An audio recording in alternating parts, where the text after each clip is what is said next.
Ward 4 is ready to go. I said Ward 4 is. I'm just going to write her a motion.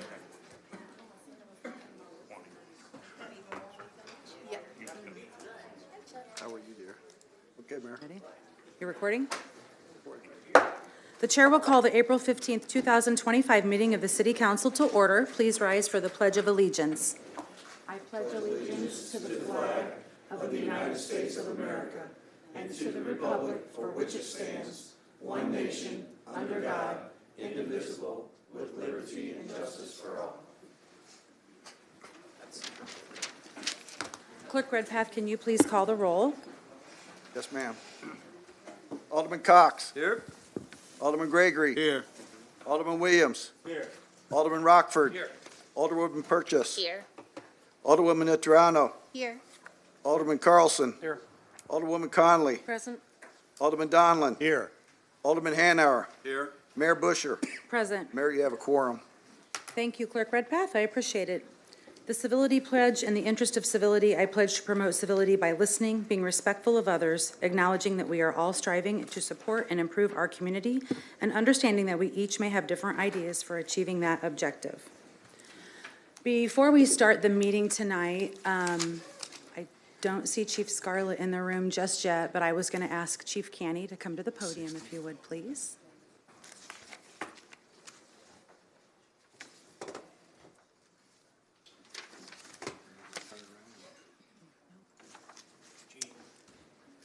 I just want to publicly acknowledge that in a week's time, we have a 27-year member of the Springfield Police Department and a 28-year member of the Springfield Fire Department, which is Chief Canny. They're going to retire, which 27 and 28 years respectively is a very long time in their agencies. Some Tier 1 pensioners retire right at the 20-year mark when they're eligible. So you have both served a very long time. So I just wanted to acknowledge that tonight and let the council speak to you if they so choose real quick. If you do not mind, Chief, would you like to say anything? Yeah, I would first like to thank you personally for putting your faith in me and letting me serve for the past 2 years as the fire chief for the city of Springfield.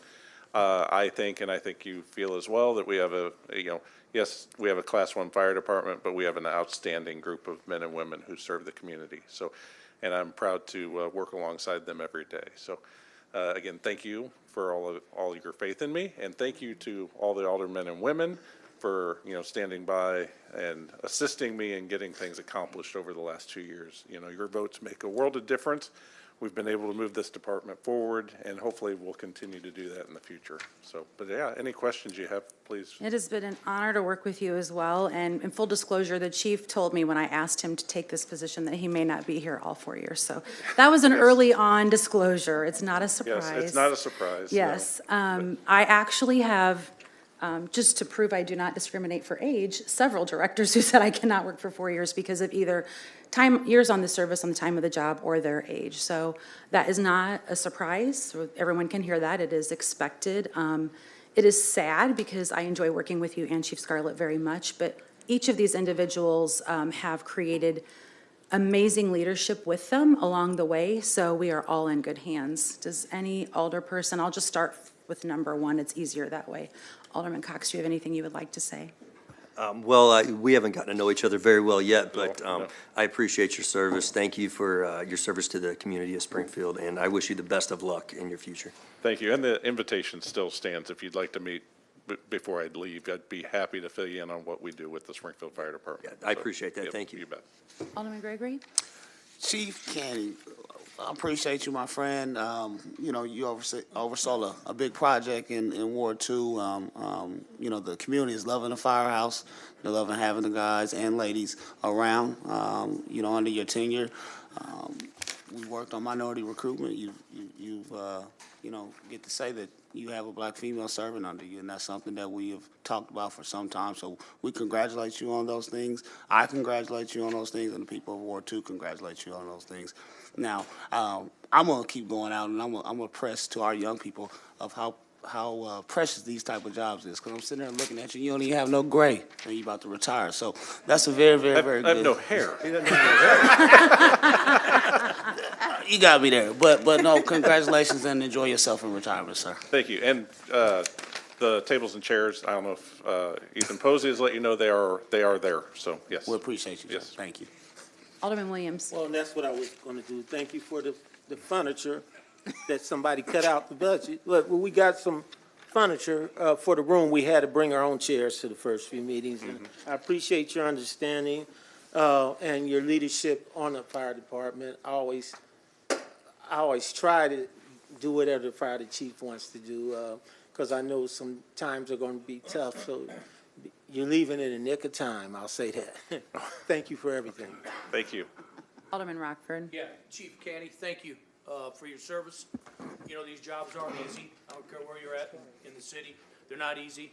You know, somebody's going to complain about something, but thank you for your service. Thank you. Good luck. Yes. Alderwoman Purchase. Thank you. I echo what all four of them said, but also too, for your quick response. I have had a lot of issues with elevators, my senior high rises, and you have been Back again, Johnny yes. on the spot. And I know sometimes with the fire department, I could be like a net at a barbecue that you just can't get rid of. So I thank you, for your leadership, and I'm sure you're gonna be taking a vacation pretty soon. Thank you. Thank you. And Clerk Redpath, since you were an alderman for a long time and worked with the chief, I wanted you to be able to speak. When Chief Canny and Chief Scarlett started this thing, I was in my second term, and I trained Kenny when we were in the military together, so we knew each other well. I watched you guys both rise up through the ranks, and you do a wonderful job. And we couldn't be more proud of both you and Kenny Scarlett for leading our city, and you're leaving it better than you found it. So thank you very much. Thank you. Alderwoman Notriano. Thank you. Thank you so much for your service, and congratulations on retiring. And I would just like to say, I ditto to all of the other alders, and I would also like to say that your involvement in the community is definitely something that I've noticed. Seeing you at various community events and meetings is always great. And I can tell that you've served with a passion for doing the people's work, so it's appreciated. Well, thank you. You're welcome. Alderman Carlson. Yeah, congratulations, Chief Canny. I think you always kept the citizens of Springfield at the forefront. You know, Class 1 rating, help keep our insurance rates low. And I appreciate last week, I mean, you were, I think it was Alderman Purchase said, you're always quick to respond.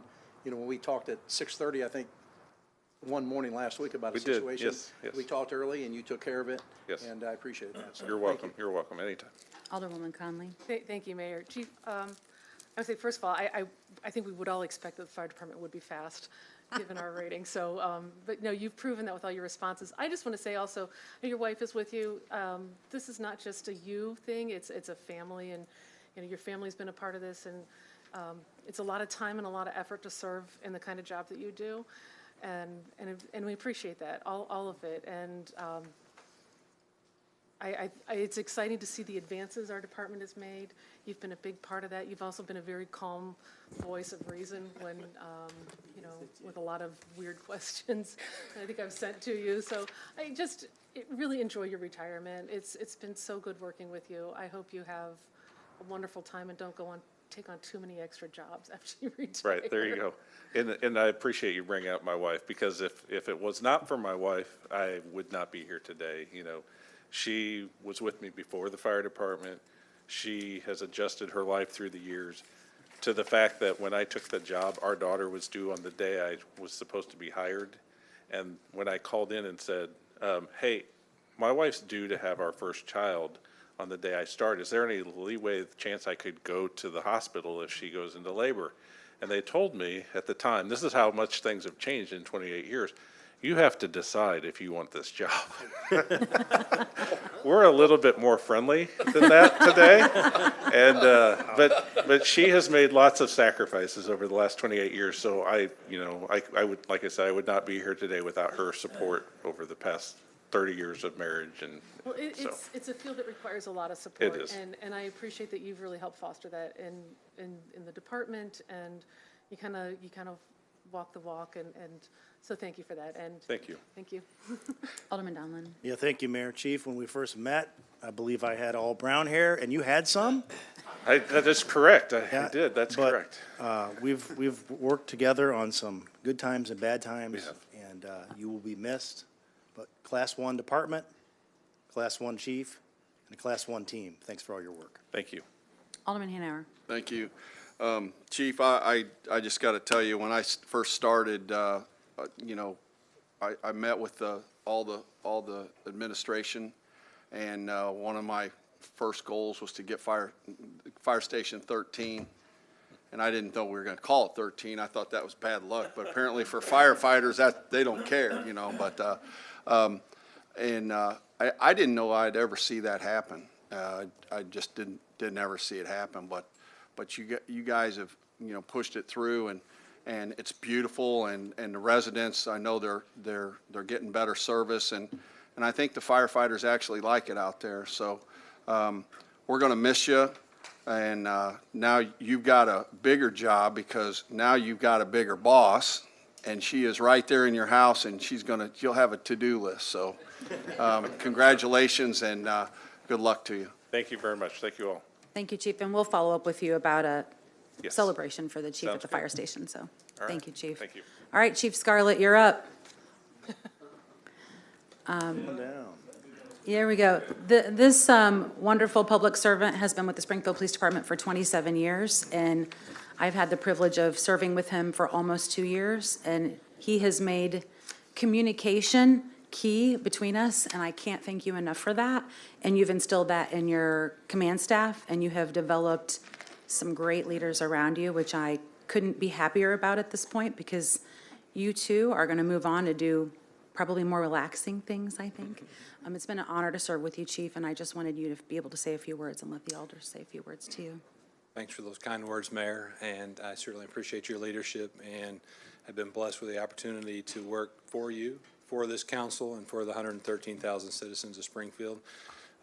Serving in the law enforcement role has been my dream since day one. I often say this is the only full-time job I've ever had, and there may be another one after this now, I don't know, but my father's retired from law enforcement, and I felt that I had that noble calling and passion to serve others at a very early age. And at no time in my tenure did I think I would be blessed with the opportunity to serve as chief, and God has blessed me in many ways, and this is just one of them. So I've been fortunate enough to be able to give back, and as Chief Candy said, a lot of credit goes to my wife and to my 2 adult children now, who know nothing but seeing their dad in a uniform, and oftentimes serving odd hours of the evening and weekends and all that sort of stuff. So I'm blessed for all that they've contributed to my life, and it's been an honor to serve you all and to serve the citizens of Springfield.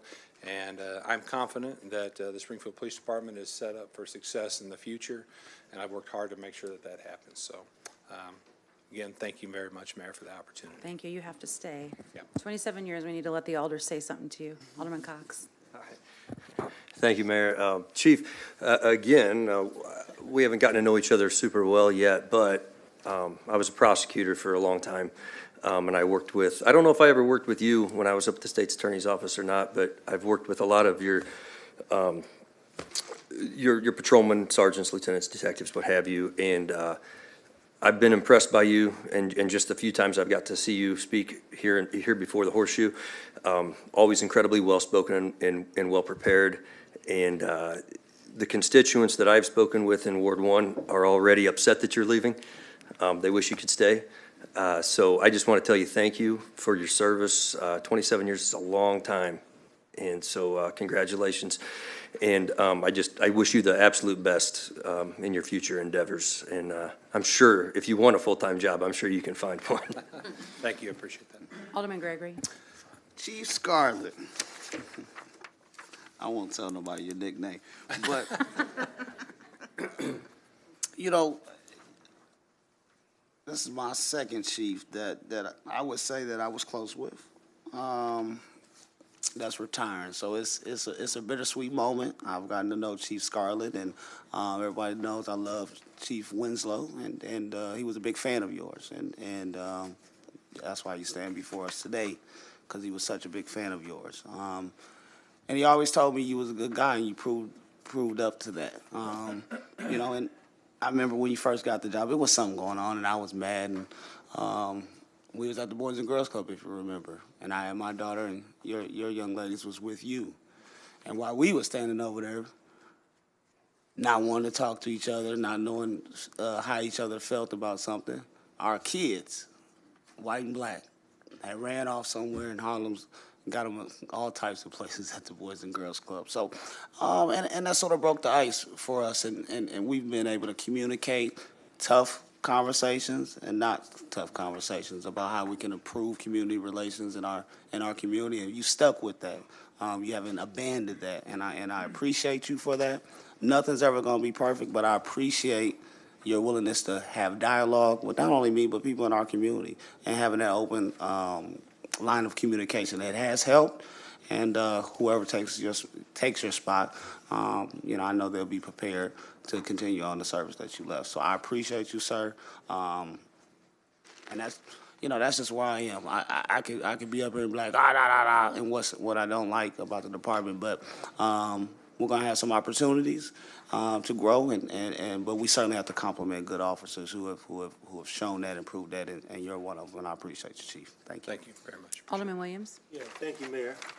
And thank you, Chief. I appreciate you. I honestly can say our disagreements or some of those rough conversations mostly was derived from you doing your job and me doing my job as an alderman. I still have issues with data, with numbers, with traffic stops, the number of them and where they're located. All that is still there, but I do appreciate the fact that you listened, that you gave me some back and forths about it and try to explain it the best you can. I always was an alderman that knew you had a union side over there that you had to deal with. You had a contract that you had to conform to. So I always understood you as a chief, and I think you handled that pressure pretty well, even though I wasn't always satisfied. Again, me doing my job and you doing your job, but I want to thank you for your service. Thank you. Under both mayors. Thank you. Thank you. Thank you. Alderman Rockford. Thank you, Mayor. Yeah, Kenny, you gave me the opportunity to come down and talk to you here a couple of weeks ago, and appreciate that. And again, tough job. You did a good job. Wish you the best of luck with your health and your adventures in the future. Thank you. Appreciate you. Thank you. Alderwoman Purchase. Thank you. You could smile. You always looking so, there you go. You're about to retire. I just want to say under your leadership that I'm very appreciative when I asked for half of our police department to come out and walk the neighborhoods. People are used to always seeing us come out for different reasons, but these were good reasons to knock on the door and say who our NPOs are, what we do, leaving them with a stack of resources that they can have to know who to call and what programs are available. I think that really touched individuals in the community, and I look forward to continuing to do that.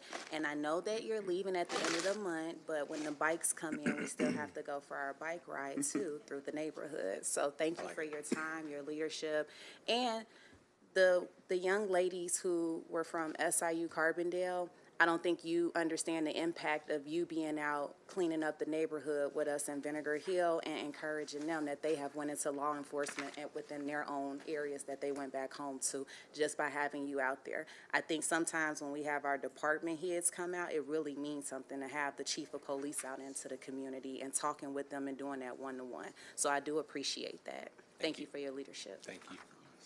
Clerk Redpath. Well, I've known Kenny for about 30 years. He was a young airman when I was the chief of security forces for the 183rd Security Police. I consider him one of my sons. He's who you want your kids to grow up to be like, that guy right there, because he can carry the water, and he's developed himself into one of the best police chiefs we've ever had. Good luck. Thank you. Appreciate that. Alderwoman Notriano. Thank you. Thank you, Chief, for your service, and congratulations on your retirement. You've had some rough months in the last couple of months, and I'm really relieved that you were in the leadership position when all this stuff went down. You handled it well, and I appreciate your openness and your willingness to take responsibility, and also your fierce determination to defend your staff that's definitely something that's admirable. So I appreciate it. Thank you Thanks. very much. Alderman Carlson. Thank you, Mayor. Chief Scarlett, it's been a pleasure and honor getting to know you, and, you know, I think you, again, much like Chief Canny, you always did what's best, I felt, for the citizens of Springfield. And I appreciate the openness as far as dealing with your staff, dealing with the MPOs out there. Again, I'd like to think that filters down from you, you know, the responsiveness that, you know, I think we've all got from your team. So good luck in the future, and congratulations. Thank you. Appreciate that. Alderwoman Conley. Thank you. Chief, we are going to miss you. We're going to miss both of you. Your leadership really set a tone in the community that was something that we've needed and relied on.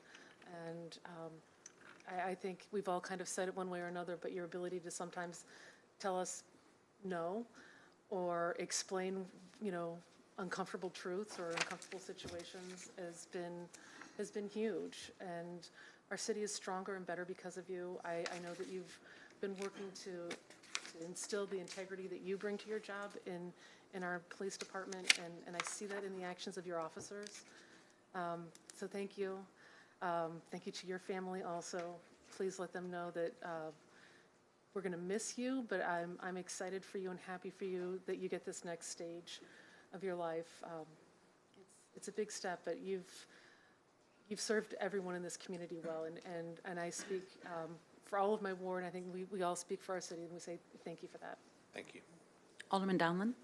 Yeah, thank you, Mayor. Chief, when people say your name, typically the word leadership comes about. And thank you for that. Thank you for your leadership. But most importantly, thank you for caring about Springfield, 466 strong. All the best to you. Thank you. Appreciate that. Alderman Hanauer. Thank you. I got to meet Kenny because our kids started dating. I didn't think you was gonna Honest that to one. God, the day that they came up, for you to get, his daughter was here, and I was told, do not say anything to her. I was given the order.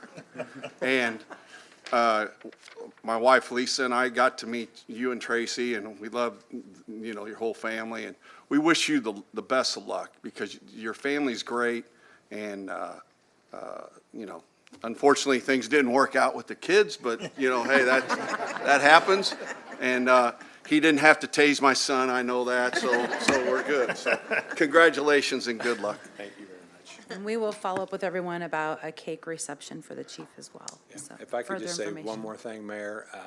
None of us took this job because it was easy, right? We took this job, whether up there or right here, to make a difference in this community. This is the community I was born and raised in. Springfield is my home, and I want to see the absolute best for the citizens of Springfield, for the men and women of the Springfield Police Department, and for city government, because I think it's important that we do what's right for this city. We are the capital city of the state of Illinois, and I look forward to great things to come around this horseshoe and also with the Springfield Police Department. So thanks for letting me be a brief part of it.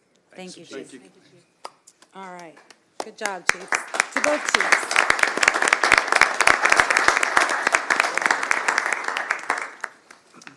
So the next item on the agenda will now be docket number 2024-042 for the property located at 2242 South 6th Street. The petitioner is 2222 South LLC. The present zoning classification is S2, Community Shopping and Office District, Section 155.031. The requested zoning relief is a variance of Sections 155.300C9, prohibited signs, signs with movement, 155.302B4, 5, and 7, general conditions for temporary signs, 155.302C1, banners, 155.302C3 and D, special provisions for temporary signs, 155.320A, B, D, and E, permitted accessory on-premise signs, 155.322C, illuminated signs, and 155.324 projecting signs. The Springfield Sangamon County Regional Planning staff recommendation is denial. The Planning and Zoning Commission recommendation is denial, concur with the recommendation of the Springfield Sangamon County Regional Planning Commission. I know that the petitioner is here, so I'd like to ask for a motion so we can let him speak. Can I get a motion, please? Sure. I move that we approve a variance of section 155.320 A, B, D, and E, permitted accessory on-premise signs to allow one pole-mounted sign and to waive the landscaping requirement for the sign poles and to allow the signs to be located less than 10 feet from the street right-of-way, and approve a variance to section 155.322C, illuminated signs, to allow signs to be within 100 feet of a residential zoning lot. And I accept, for us to accept the petitioner's withdrawal of the remaining relief granted. So I have a motion. Can I get a second? Second. We have a second. Thank you, Alderman. I see the petitioner has made it to the podium, so thank you. Do you want to go ahead and explain to the council the change in your petition so they understand what's happening, Mr. Jeffries? I had originally asked for some additional signage, some feather flags and other things, and I've pulled all of that out of the request just to have the primary sign on the south side of the property where the sign has been for the previous steakhouses that were there over the decades. It's less than 100 feet from the houses across the street, and there's pavement underneath it, which is the request to not break up all the pavement and do the landscaping. We added more potted landscaping, additional trees and things in the actual seating area of the property to kind of make up for that difference. Perfect. Does any council member have a question about the change in the petition first? I would like to just make sure that you're clear on what we're voting on. Alderman Hanauer. Yeah, so can you kind of go over what exactly, what we're getting down to one sign with no, and then also, wasn't the issue also, IDOT wasn't thrilled about, did IDOT approve that? I know it's on IDOT's Roadway. Is that So a I'll let- factor, or is that all good now? Mr. Harris, do you want to speak to that? IDOT originally, their comments were regarding the signage along the right-of-way. They did not want any signage to project onto the state right-of-way, and it should be outside of the state right-of-way and not permanently installed to project over the right-of-way line on the roadway or to encroach onto the state right-of-way. So he's removing all the requests for those items, and here he's limiting it to the one sign that will not be over the right-of-way. It's So on they're his good, property. they should be good with it then, and we don't. All right, cool. Any other? I mean. Did you want to say something, Corporation Counsel?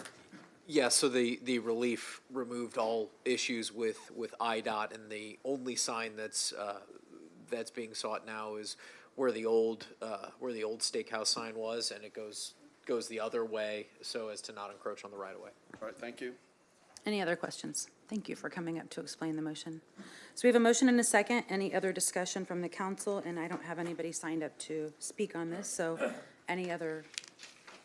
All right, so voting will now be open. All those in favor of the motion, please vote yes. All those opposed, please vote no. And the motion passes with 10 voting yes, none voting no. The next item on the agenda is docket number 2025-004 for the property located at 3245 Mathers Road. Mayor? real Alderman quick, Hanauer. In order for you not to have to read all this, I make a motion, we hold this for 30 days. We have a motion. Can we get a second? Second. We have a motion and a second to hold for 30 days. Any questions from the council on that? Okay. Seeing none, all those in favor of the motion, please say aye. Aye. Those opposed, nay. Thank you, Alderman, for saving me from reading all of that. I appreciate it. The next item on the agenda is docket number 2025-008. This is for the property located at 203 North Glenwood Avenue. Madam Mayor, Alderwoman Purchase. I want to save you from reading all of that, too. I make a motion that we hold this for 30 days. I know we have. Second. My neighbor, yeah, sorry.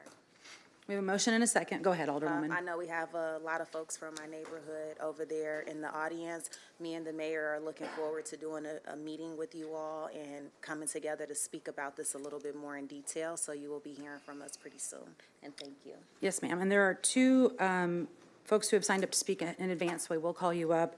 But just to back up what the Alderwoman has said, her and I have spoken, and we will have a meeting so that you can all come and talk about what your concerns are. With that being said, the first person that signed up to speak on this item is Kurt DeWeese. Mr. DeWeese, are you here? There he is. Yes, I reserved the testimony until 30 days from now. Okay, thank you, Mr. DeWeese. And the second person signed up to speak is Miranda Scott. Ms. Scott, are you here? Okay, thank you so much. So we have a motion and a second to hold for 30 days. Is there any discussion from the council?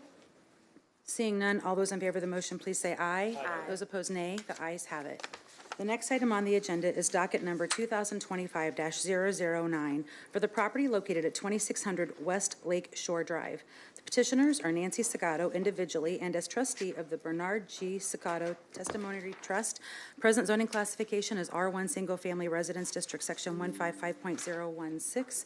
Requested zoning relief is variance of Section 9 docks of Appendix A of the Lake Land Use Plan to allow the recently installed and current dock, which is 35 feet from the petitioner's property shoreline on Lake Springfield, to allow a 20-foot extension to a maximum of 55 feet from the shoreline from the point known as the normal full pool elevation instead of the maximum 35 feet allowed per code. Springfield Sangamon County Regional Planning staff recommendation is denial.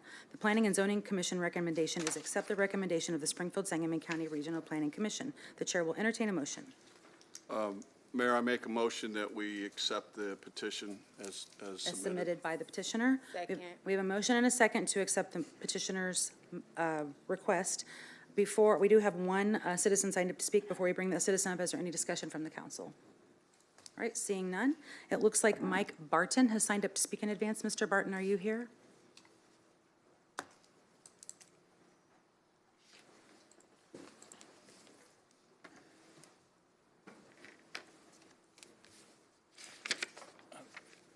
Thank you for Yes, the sir. opportunity to be here. What we're dealing with is Lake Springfield, and as all of you know, it's a valuable piece of this city. And ultimately, you all have the responsibility to try and maintain and keep it what it is and what it's going to offer for generations to come.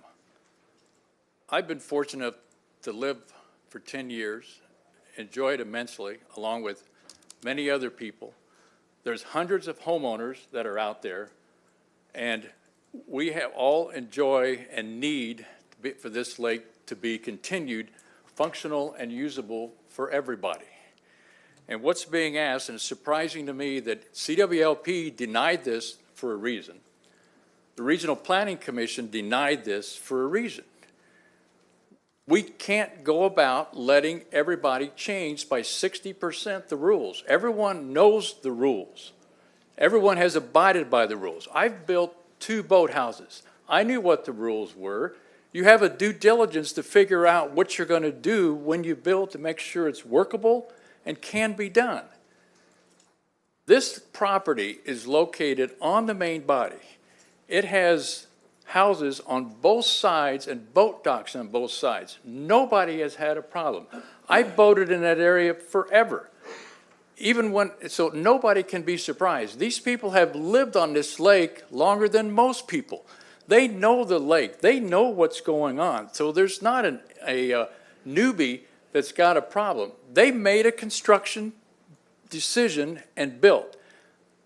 And now they come back a year later and they say they want to make a change.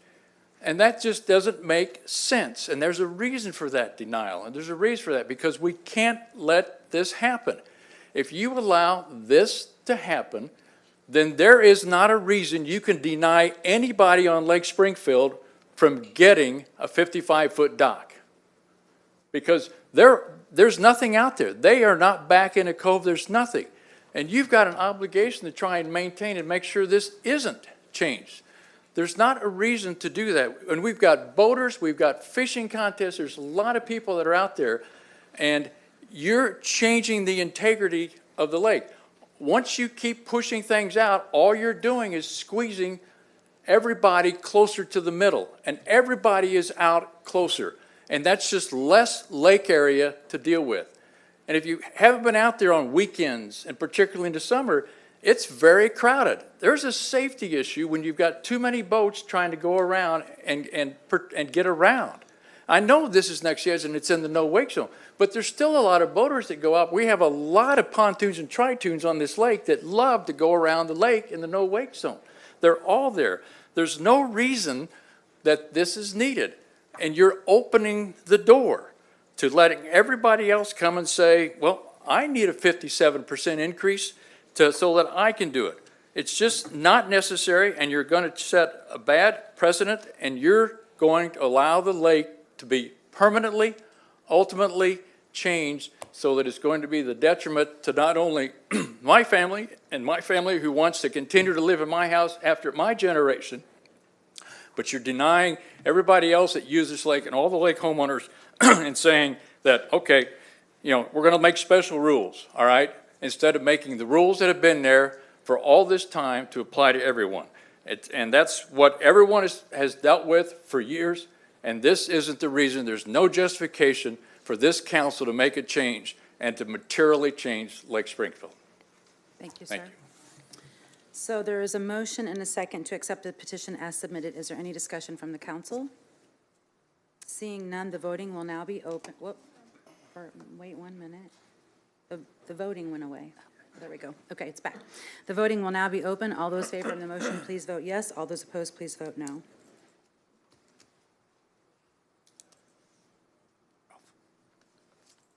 Hit it. Come on. I vote aye. It's, Alderman Hanover votes yes. there it goes. Okay. Had to So use the the motion mouse. passes with 10 voting yes, none voting no. The next item on the agenda is docket number 2025-011 for the property located at 849 North 9th Street. The petitioner is North Arrow Development. The present zoning classification is R3B, General Residence District, Section 155.018, and S2, Community Shopping and Office District, Section 155.031. The requested zoning relief is variance of Sections 155.056, minimum required lot area per dwelling unit, to reduce the required square footage of lot area required per dwelling unit from the required 2,500 square feet lot area per dwelling unit to 1,257 square feet per dwelling unit, which on a lot of 30,184 square feet of lot area would allow for 24 dwelling units instead of 12 dwelling units, and 155.091B, required accessory off-street parking spaces, multifamily residences, reducing the required accessory off-street parking requirement from 1 1/2 spaces per dwelling unit to 1 space per dwelling unit. The Springfield Sangamon County Regional Planning Staff recommendation is approval. The Planning and Zoning recommendation is accept the recommendation of the Springfield Sangamon County Regional Planning Commission. The chair will now entertain a motion. Madam Mayor, I'm excited to accept the recommendation as submitted. Okay. So we have a motion and a second to accept the recommendation. Looks like we have somebody who would like to speak at the podium. Before we do that, I will ask, do any of the council members have any questions at this time? Okay. And I am excited to see you here speaking, so thank you. The work you do is amazing, so please go right ahead. Oh, thank you. That's very kind of you. Appreciate your consideration this evening. My name is John Cronin. I'm with North Arrow Partners. We're part of the development team. I'm here with my colleagues from Envision Unlimited. They will be the owner, operator, manager of this Hope Springs expansion if we are, if you guys grant our variances. Just briefly, what we are proposing is a new construction of a 3-story, 24-unit apartment building for folks with disabilities. This is an extension, really, for what is the Hope Springs Apartments, which was built about 14 years ago. I was part of that development team, too, 14 years ago. And that is 36 units for people with disabilities. Envision Unlimited, they have been operating Hope Springs Apartments there at 1135 North 9th Street for a number of years now. And they do great work, and I'm pleased to be working with them, and they're really addressing a very much of a need in this community and really everywhere in this country of providing housing for folks that really need housing and need that permanent supportive housing. So we had previously entertained trying to find a property that was immediately adjacent, but this one, which is at 849 North 9th Street, is very close, just about 2.5 blocks to the south. So the variances that I wanted to highlight, there are two. One is the density and one is the parking. The density requirement for the R3B that we're looking for some relief from is because of, we are still fulfilling with regards to setbacks and heights and things like that, but it would not allow for 24 units, it will only allow for 12. But this is 24 studio efficiency units, and again, in terms of the massing and volume and so forth, we are certainly compliant with all the setbacks that would be required otherwise. We're also, along 9th Street and that corridor, which I think the idea of having a multifamily building of this nature would be completely appropriate, in my opinion. So that's the density part of it. The parking is also, as with 24 units, you're required by code to have 1.5 spaces per dwelling unit. But again, this is for residents that have disabilities. So very few, less than half of the residents will even drive cars or have a car. And so we are offering 26 spaces, which is 1 space for every dwelling unit plus 2 for staff, which we think is ample. And there's a lot of data that we were able to give at the Planning and Zoning Commission regarding the usage of parking for the existing Hope Springs apartments, which again is, less than half of the spaces that we have out there. So I'm here to talk more about if you had any questions regarding the zoning and the physical, if you have any questions regarding the operations or the social service or the great work that Envision Unlimited does. Angela and Sharon are here to answer that too if you should have any questions. But again, I appreciate your consideration this evening. Yeah, and I'm here to tell you that the community needs these units, and Envisions Unlimited does amazing work, and you do an amazing job managing it, so thank you. I know I've shared that with you before, but Alderman Williams. Yes, thank you. And I want to thank you guys too.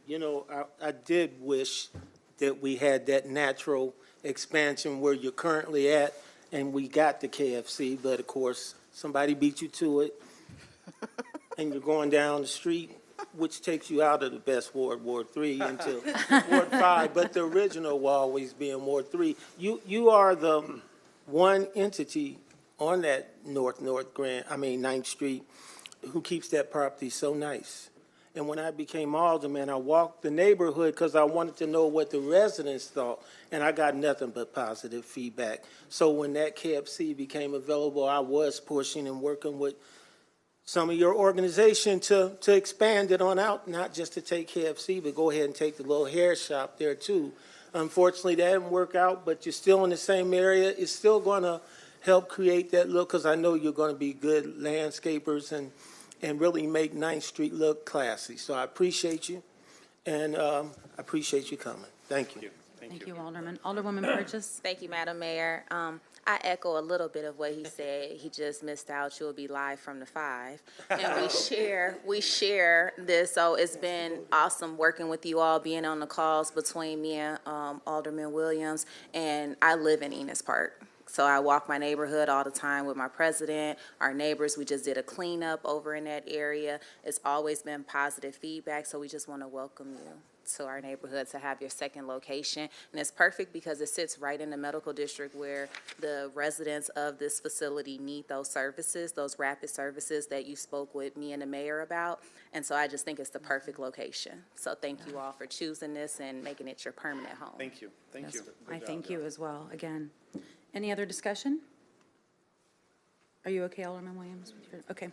So seeing none, the voting will now be open. All those in favor of the motion, please vote yes. All those opposed, please vote no. Congratulations, Sharon. And the motion passes with 10 voting yes, none voting no. Thank you very much. Yes, thank you. The next item on the agenda is docket number 2025-012 for the property located at tenant spaces 1937 and 1941 West Isles Avenue. Petitioner is William R. Marriott Family Limited Partnership Limited. The present zoning classification is S2 Community Shopping and Office District, Section 155.031. The requested zoning relief is conditional permitted use pursuant to Sections 155.031C7 and 155.211 to permit the operation of a restaurant with the service of alcoholic beverages for consumption on site on a lot adjoining A lot in the R1, R2, or R3 zoning district in sections 155.031C6 and 155.210 to permit the sale of packaged liquor. A variance of section 155.210B, packaged liquor sales, to permit packaged liquor sales on a lot within 100 feet of a residential zoning lot, church, park, school, community facility, or commercial daycare center. The conditional permitted uses and variance are limited to tenant spaces 1937 and 1941 West Isles Avenue and the patio dining area. The Springfield Sangamon County Regional Planning Staff recommendation is approval of the requested conditional permitted uses, provided that, 1, the proposed restaurant and packaged liquor sales area shall not exceed 4,800 square feet of total building area in tenant spaces 1937 and 1941 West Isles Avenue, and 2, the outdoor dining area shall be limited to no more than 600 square feet total, to be located south of the principal customer entrance of the property, and be limited to tenant spaces 1937 and 1941 West Isles Avenue.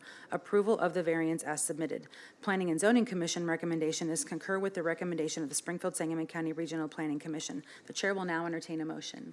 Mayor, I make a motion we accept the plan and zoning recommendation of approval. Thank you. Second. So we have a motion and a second. Any discussion from the council? Does the petitioner want to speak? No? Okay.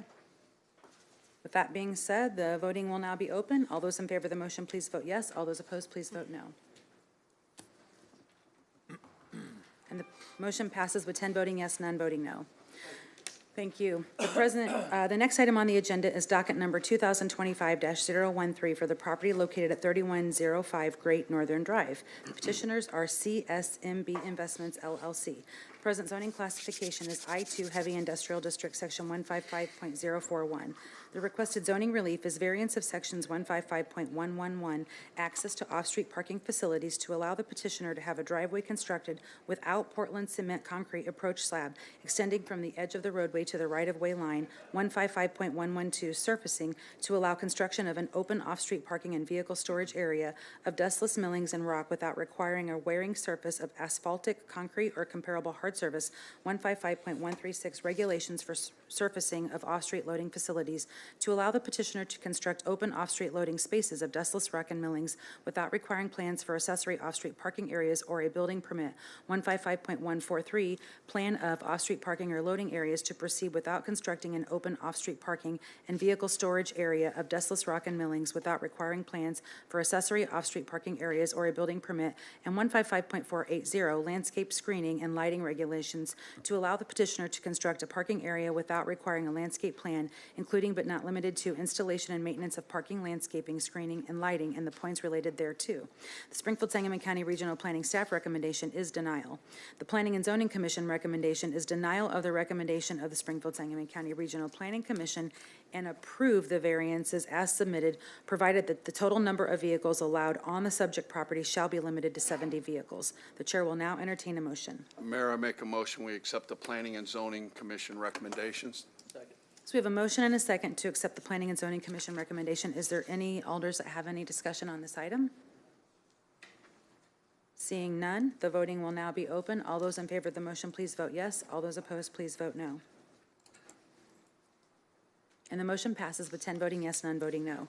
The next item on the agenda is docket number 2025-014 for the property located at 3353 Atlanta Street. The petitioners are Autobomb Company Incorporated. Present zoning classification is I-1 Light Industrial District, Section 155.040. The requested zoning relief is variance of sections 155.112, surfacing, and 155.136, regulations, for surfacing of off-street loading facilities to allow petitioner to create an equipment, machinery, and stone and block storage yard on an aggregate surface with such storage yard created in accordance with and similar to the proposed site plan per Exhibit B of the petition and stated in paragraph B of the petition. Springfield Sangamon County Regional Planning Staff recommendation is denial. Planning and Zoning Commission recommendation is approval of the petition as submitted. The chair will now entertain a motion. Mayor, I'd like to make a motion to accept the recommendations of the Springfield Planning and Zoning Commission. Second. We have a motion and a second to accept the Planning and Zoning Commission recommendation. Any discussion from the alders? Seeing none, the voting will now be open. All those in favor of the motion, please vote yes. All those opposed, please vote no. And the motion passes with 10 voting yes, none voting no. The Thank you, Alderman. The next item on the agenda is docket number 2025-015 for the property located at 232 West Edward Street and 606 South College Street. Petitioner is Illinois Automobile Dealers Association. Present zoning classification is S3, Central Shopping District, Section 155.032. The requested zoning relief is conditional permitted use pursuant to Sections 155.032C1. Conditional permitted uses in S3, Central Shopping District, accessory off-street parking lots not on the same zoning lot as the use reserved, and 155.183, accessory off-street parking not on the same zoning lot as the use served, 155.032C2, conditional permitted uses in the S3 Central Shopping District, commercial parking lots, and 155.184, commercial off-street parking, a variance of Section 155.480K1, landscape screening and lighting regulations, and site and parking area lighting requirements. The Springfield-Sangamon County Regional Staff recommendation is approval of the requested conditional permitted use for a commercial parking lot, provided a sign with the owner or manager's address and telephone number per Section 155.184C is placed on parts of the subject property to be used as a commercial parking lot. Approval of the other conditional permitted uses and variances as submitted. Planning and Zoning Commission recommendation is concur with the recommendation of the Springfield-Sangamon County Regional Planning Commission for approval. The chair will entertain a motion.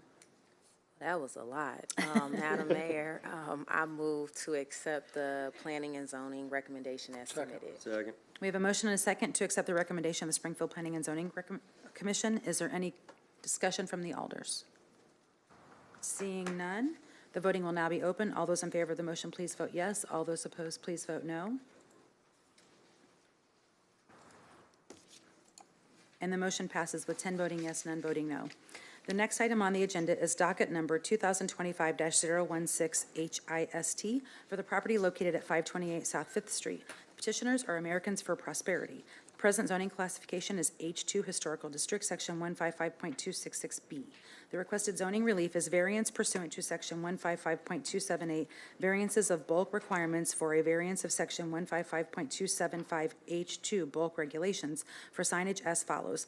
On the west-facing facade of the building has 4 windows approximately 58.5 inches height by 70.75 inches width and wishes to install 4 80 by 20 perforated optically clear laminate coverings which will contain signage and images for the business as per Exhibit A of the petition. Total signage is approximately 115 square feet. Springfield-Sangamon County Regional Planning Staff recommendation is approval with the limitation that the 4 signs shall not be illuminated or non-digital. Historic Sites Commission recommendation is accept the recommendation of the Springfield-Sangamon County Regional Planning Commission for approval with the condition that any changes to the signs as shown in the petition must be approved by the Historic Sites Commission. Chair will entertain a motion. Yes, Mayor, I move to accept the Historic Sites recommendation. Second. So we have a motion and a second to accept the Historic Sites Commission recommendation. Is there any discussion from any of the alders?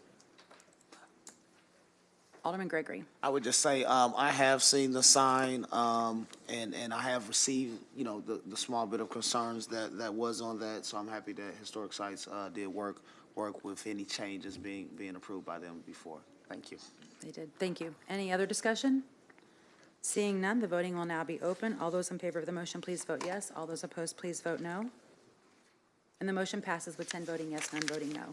This now concludes the zoning portion of the meeting. Yes, Lord.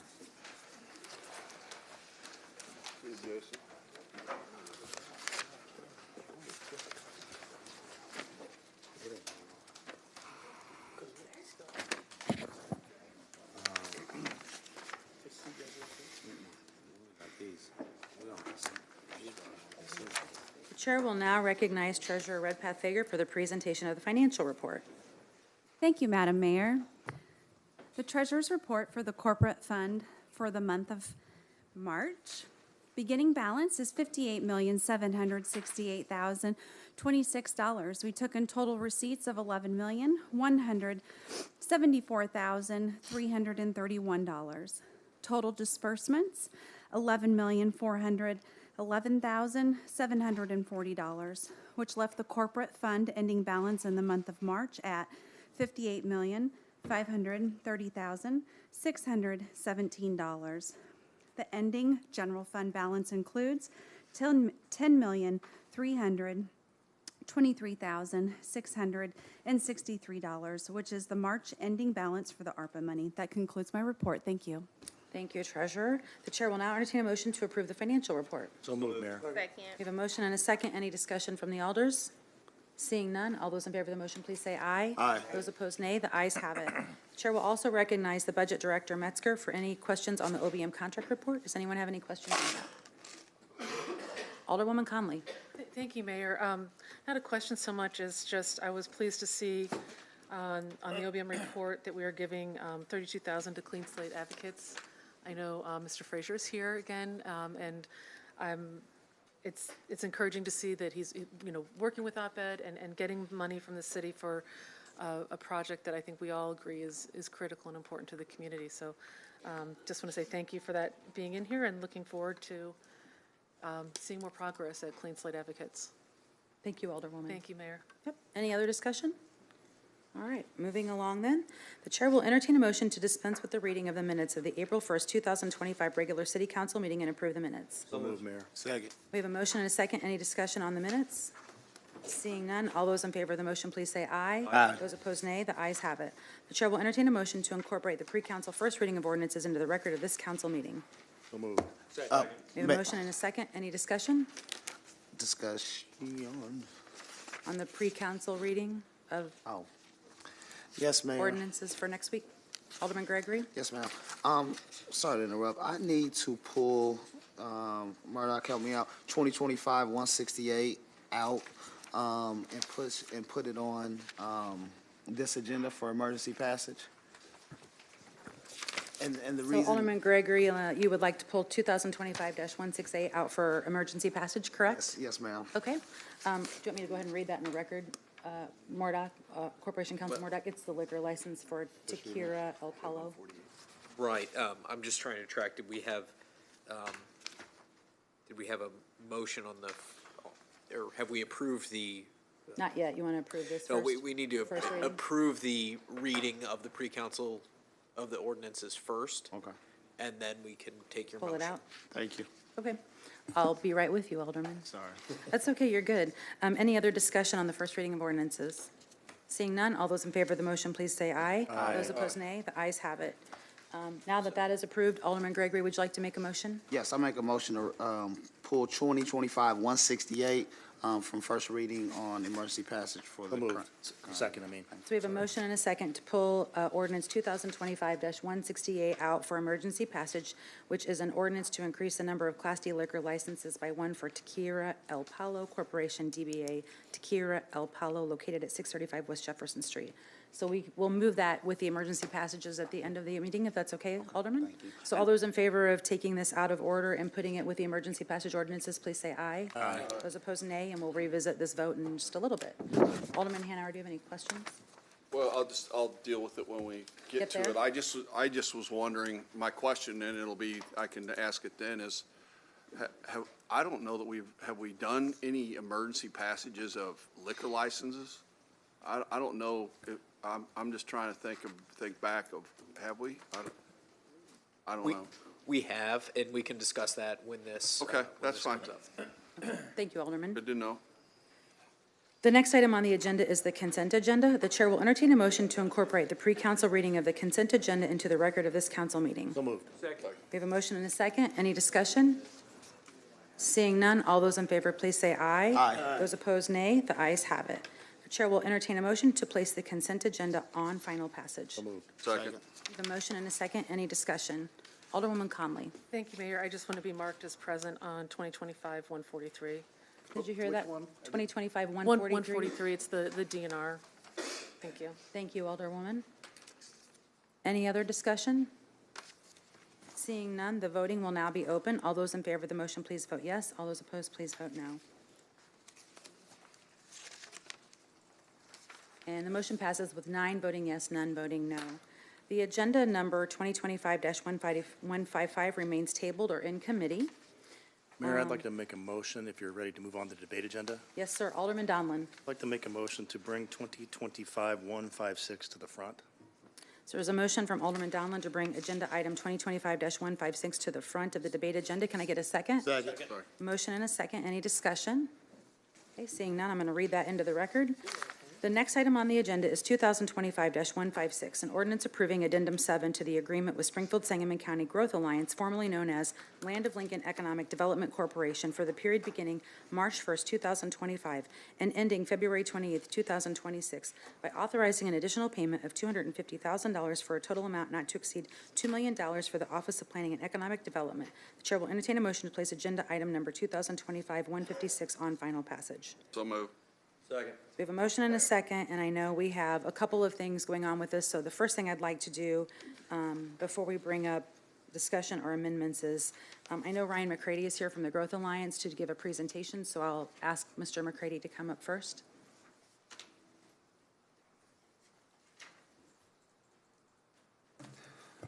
Good evening. Thank you, Mayor and City Council members. I will not read my full report to you because the constructive feedback I got last year was that I talked too long.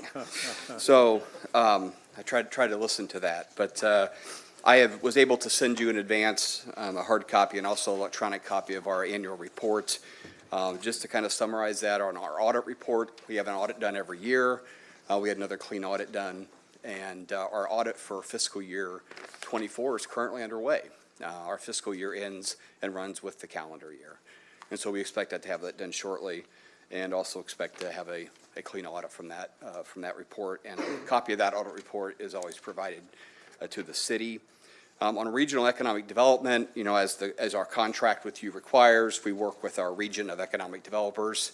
We do have a marketing plan, marketing presence out there now under whymiddleillinois.org.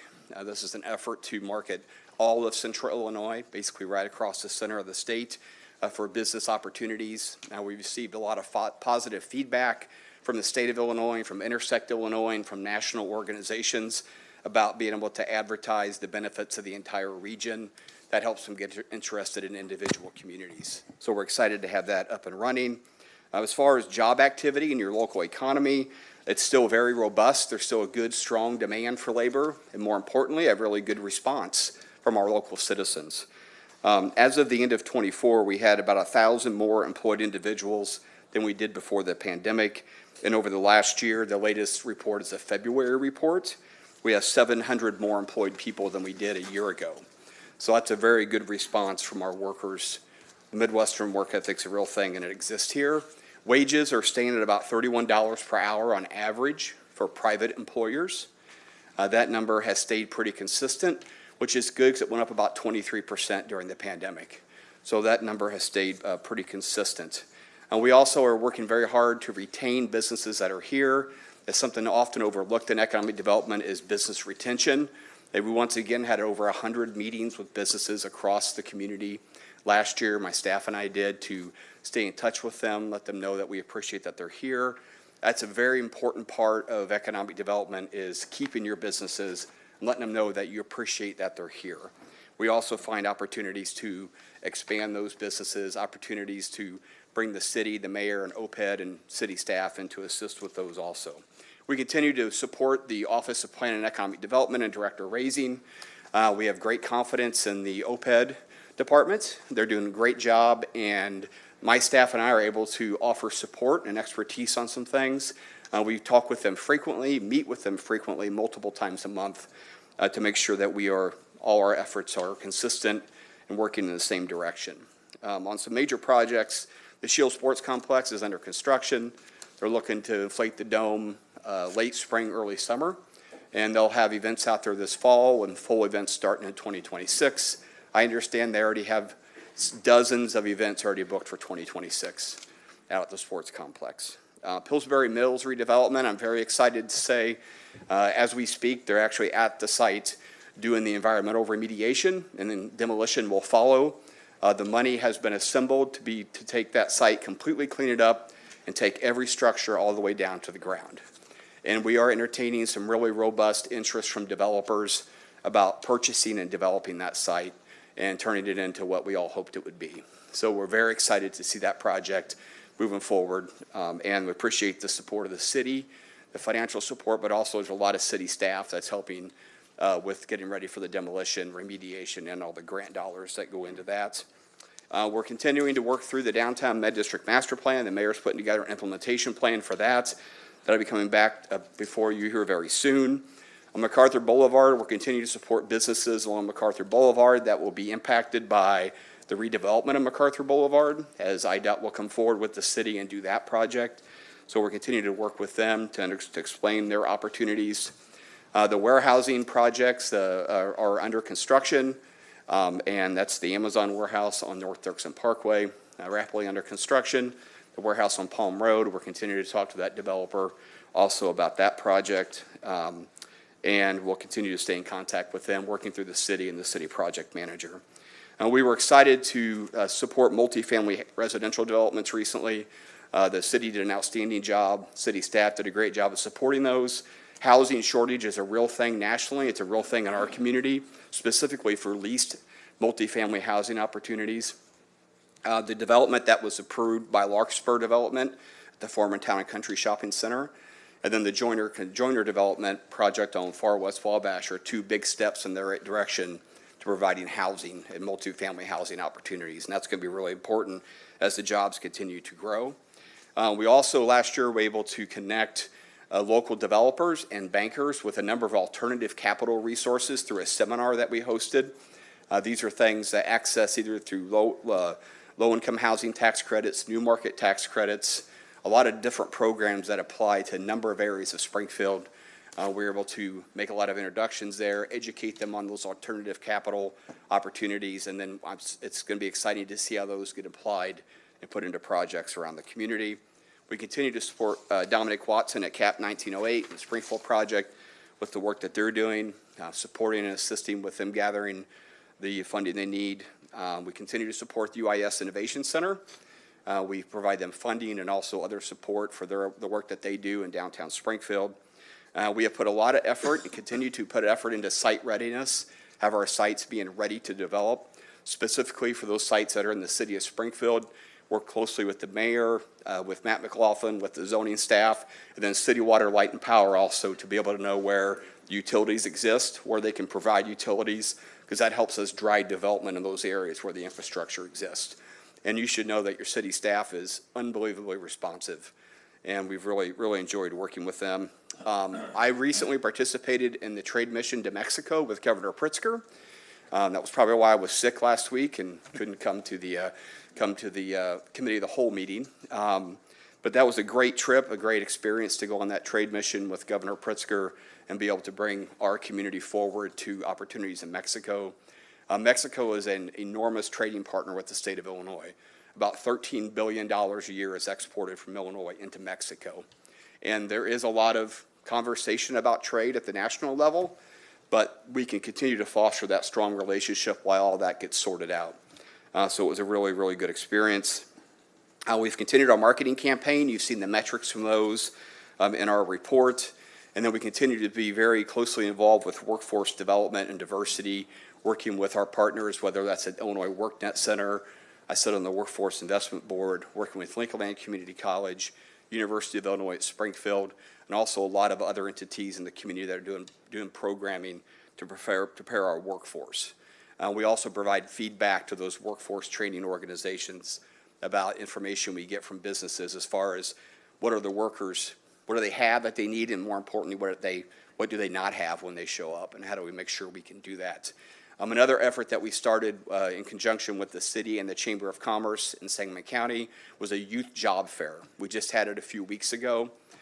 We were hearing a lot of feedback from employers that when basically high school graduates showed up in the workplace, they didn't have a lot of years of work experience. And we were explaining to the employers, well, if you want them to have 2 years of work experience when they're 18, you need to give them a job when they're 16. It's amazing they'll show up with 2 years of work experience if we have those youth job opportunities. And so in response to that, we have a specific job fair before a regular Chamber of Commerce job fair. We work with the school districts, and they bring high school students in. We match them up with employers that are looking to hire potentially high school students a lot of times for summer employment. And that's the second year we've done that, and we've had hundreds of high schools bring busloads of high school students in, and it's exciting to see the interviews happening right there at the job fair, and we will continue to support that too. And we're very grateful for the support all of you give us and the financial support. Enjoy the relationship. 2024 was a busy year in our economy here locally, and I believe 2025 is going to be just as good or better. It's definitely starting off as a busy year, and I'm happy to answer any questions.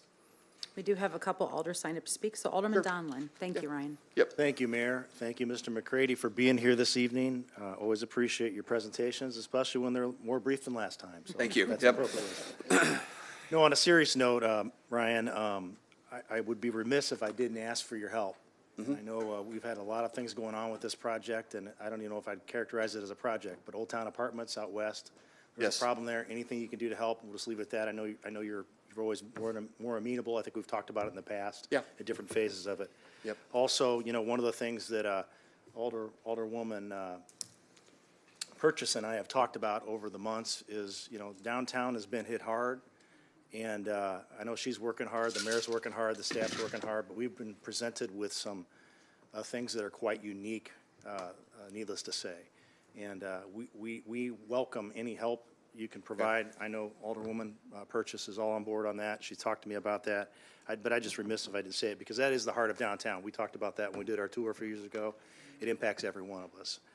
But one of the questions that I get when it comes to the Growth Alliance and periodically from constituents is, what's the difference between the Growth Alliance and the city's Office of Planning and Economic Development? And I just want to make sure that I'm not messing this up. So if you could just bear with me for a second. The way I describe it is, of course, our Office of Planning and Economic Development does have foresight and does do economic development work, but their primary function of the staff is they administer programs.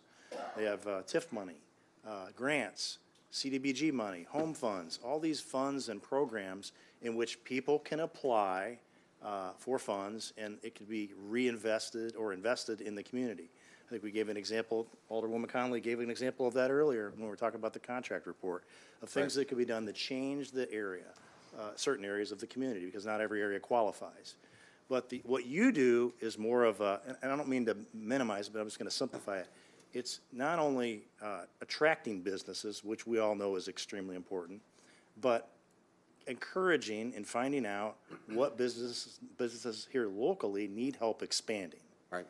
And those things go hand in hand. But you're also a marketer of the area, and I don't mean just Springfield, it's Sangamon County, because we have this partnership that is so important. But you are not in the business of, people don't apply for money to the Growth Alliance and get it from the Growth Alliance. That's a program, at least in the city of Springfield, that we have through our Office of Planning and Economic Development. Am I right in my summary? No, I think your assessment is really good. And one of the things I've had that we've been educating the community about is the model for economic development we have with the Growth Alliance, being a public-private partnership, is still fairly new in this community, 7 years. It actually is the standard of what you would find across the country as far as how communities do economic development. And although it's new here, it's not new other places. So when I ran the Decatur Economic Development Corporation, they were established in 1978. And so this model is and it's so standard that even the state of Illinois now uses the same model for economic development, working through Intersect Illinois. You're exactly right. Our ability to go out and sell the community externally for business attraction is really important. That's also a tool that businesses use to attract workers too, as far as selling the community. As far as running programs, the reason we don't run those or do those specific grant programs is the programs you're talking about all directly use tax dollars. Some local, some federal, some state.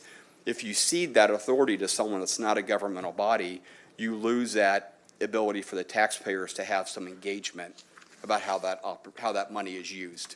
And so it's really important to preserve the ability of the taxpayers to be able to be involved in that way. And then also businesses, whether they're businesses that are here or developers that are looking to come or businesses that are looking to come here, reach out to organizations like the Growth Alliance. Not because they don't want to deal with government, but because they have to work in a way that's confidential because of the competitive business environment that they're in. And they respect the fact that all of you have a lot of public disclosure requirements that go along with the work that you do. So it makes it more difficult for you, the city, to be able to provide that level of anonymity. We can also, obviously, we connect with the city as soon as necessary to look at programs or zoning. Not every project needs an incentive. Most of them don't, actually. what they need to know is what's the process for getting zoning and building permits and those kind of things. We can also connect them with the state of Illinois programs too. So we work very, very closely with them in that way. Ryan, how many, we've talked in the past, in your past reports, that you have a board of directors, I guess I'll call it. How many sit on that board? I don't remember. 28 now. 28. Do you have working groups also, like subcommittees of some sort? We don't typically have, we don't have working group subcommittees, but our executive committee meets monthly. Okay, that makes sense. And there are 7 members of the board that are the board officers that meet on a monthly basis. The board meets 6 times a year in the odd-numbered months of the year. And you mentioned that you meet on a regular basis with our staff and other economic development groups throughout the region. Is that right? Yeah, we have multiple standing meetings a month, and then we also talk very frequently. But we've dedicated established times to make sure that we all get together, that we don't get busy and forget to do that. I'm impressed with occasionally we get to see the marketing efforts here locally because it kind of bleeds into the local news, or online of some sort. I'm impressed with those efforts, and I'm impressed with, and you won't talk about this, but you have the ability and wherewithal to, when you're at an event, let's say in some other city, marketing this area to, through social media, capture, I'll say advertising, I don't know what else to say, but make sure that the people know you're there and what we're all about. And and it's not very expensive, but it is extremely effective nowadays. It is. When I go to a conference to meet with developers and site selectors, we, be careful saying this publicly because our competition will find out, but we geofence the site of the meeting, which just means we draw a digital fence around that, and then we drop ads, targeted ads about our community on their phones.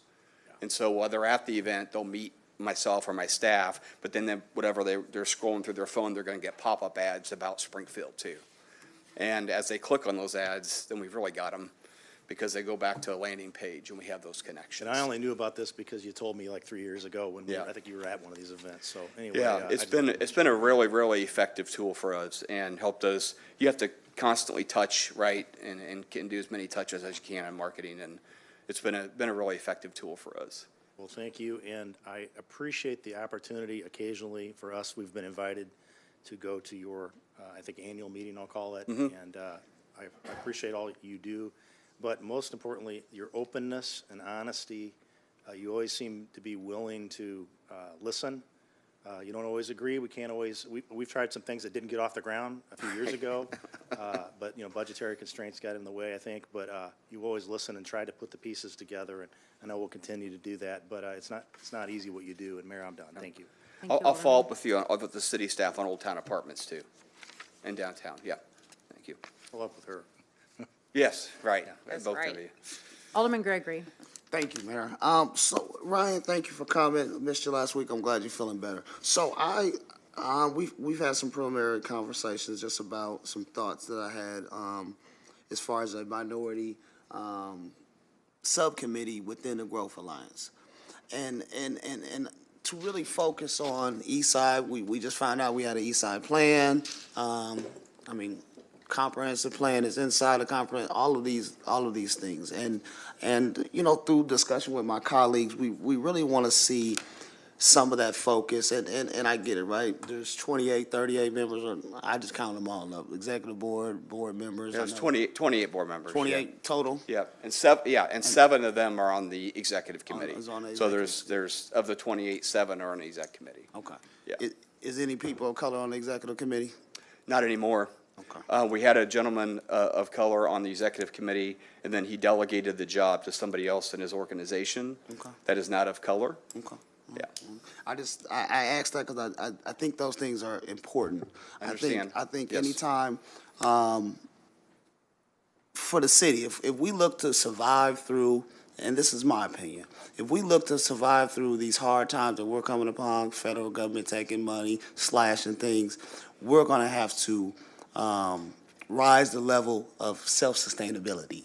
And that means our people in Springfield working. When I go around and look at these projects, several projects, I won't name them out, but I scratch my head, I say, young black men and women can't lay grass, we can't lay fences, because they're not on those projects. Not very many of them. I missed the Pillsbury meeting, but I can tell you their attitudes over there is not very people of color working on the job friendly, in my opinion. So I don't even go. I just get the thing down, we'll work on what's gonna go there, and go on back west. Because if we don't involve the community and we don't have people working, if we have, I asked Mr. Lesko for our numbers. 2 projects, $65 million. How much would you say have went to minority businesses or people of color? Are those public works projects? No, the sports complex. Do you know any numbers on that? How many, what's the minority? I don't know. I know they have a project labor agreement. They do. And so that's, on any development project that gets city incentives with a project labor agreement, it seems like those issues are something that has to be wrapped into that project labor agreement, which I'm never a part of negotiating. That's No. typically between the city and the labor unions. I get it. I'm not pushing that on you, but I'm just saying that as we're working at the top and we're trying to get big partners, Frito-Lay and all these buildings, if we don't have minorities and people of color working on them, it doesn't help us any. It helps a little bit. A few people of color, few people, minorities will get a job. But the big money, the millions of dollars, won't ever see the community.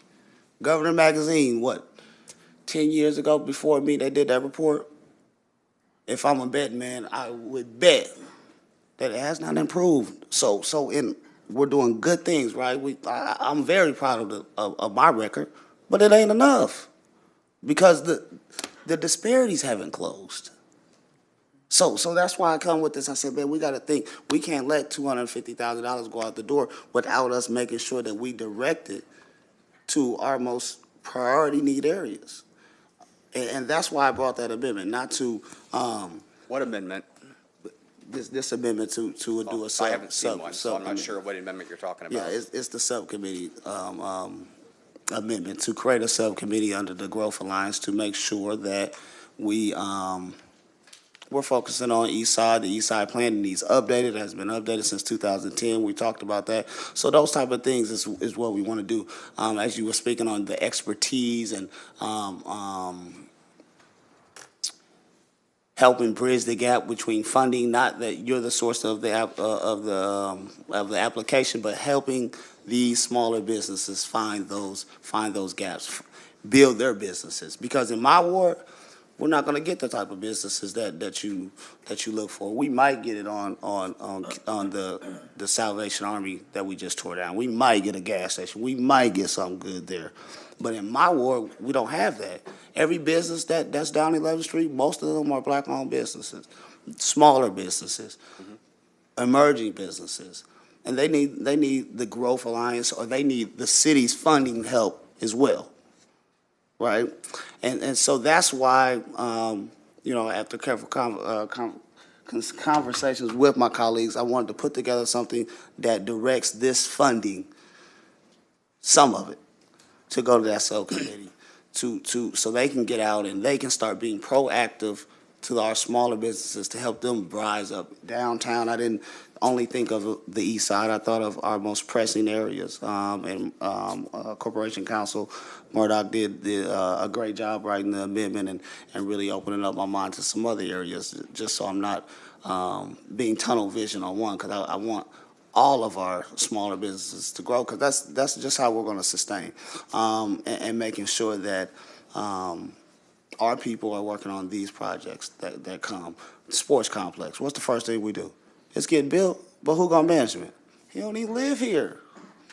That's not your fault. I don't blame you. People that are building the sport complex don't live here? The manager, he doesn't even live here. The guy that's gonna run it, the guy that's gonna get paid $100,000, whatever, to run it, he don't even live in Springfield. Okay. He's not from here.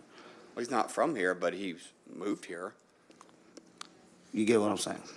I mean, he lives here, right? Okay, he lives here now. Yeah. But Yeah, out I of mean, 115,000 our businesses people. recruit a lot of new people to town. I get it. But So, I'm just saying, out of 115,000 people, for us to get a guy from outside of town, whatever. And then I'll say on that piece, and this is in Jennifer's ward, on the sports complex, it's being built, everybody's happy about it, but we still haven't got our community engagement piece from them before. And this excludes Mr. McCormick. I like him. I think he's a great guy.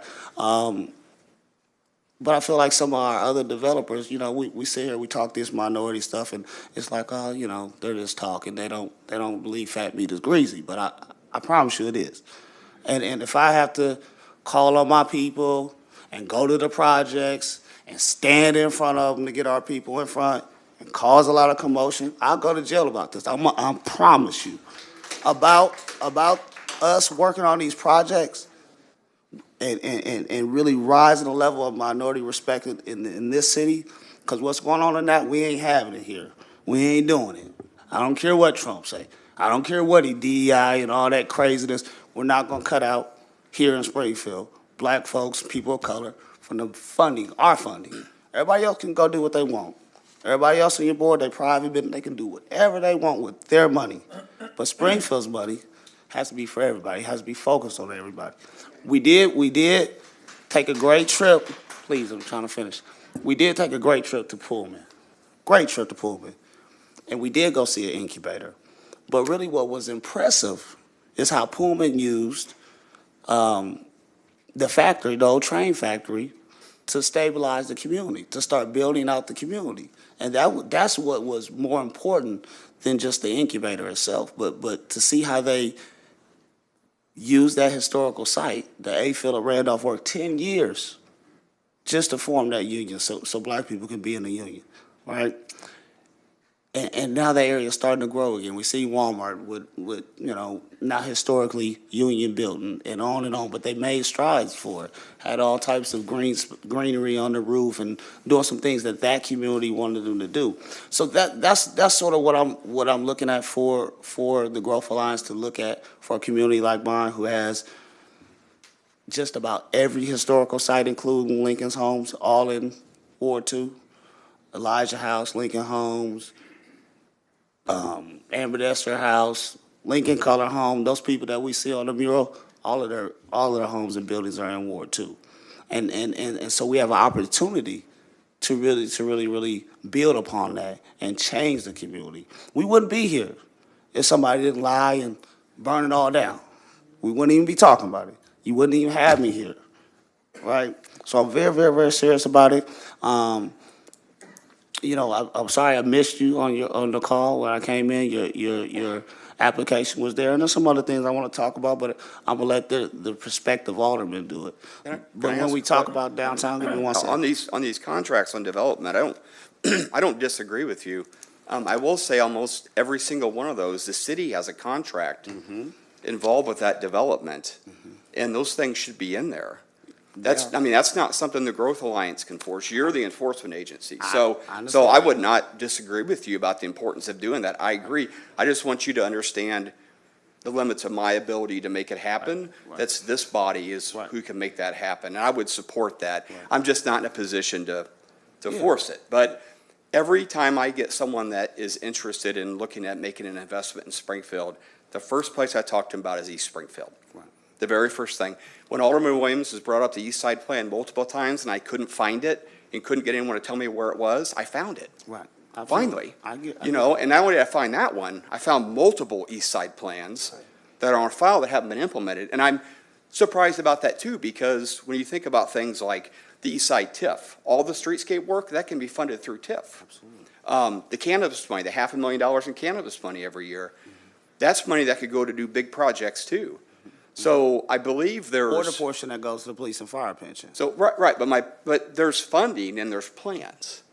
So that's why I'd offered to come together and say, let's get together and figure out how to plan this. As far as amendment to our contract, I've not seen any amendment. I'm not at liberty to accept anything without talking to my board.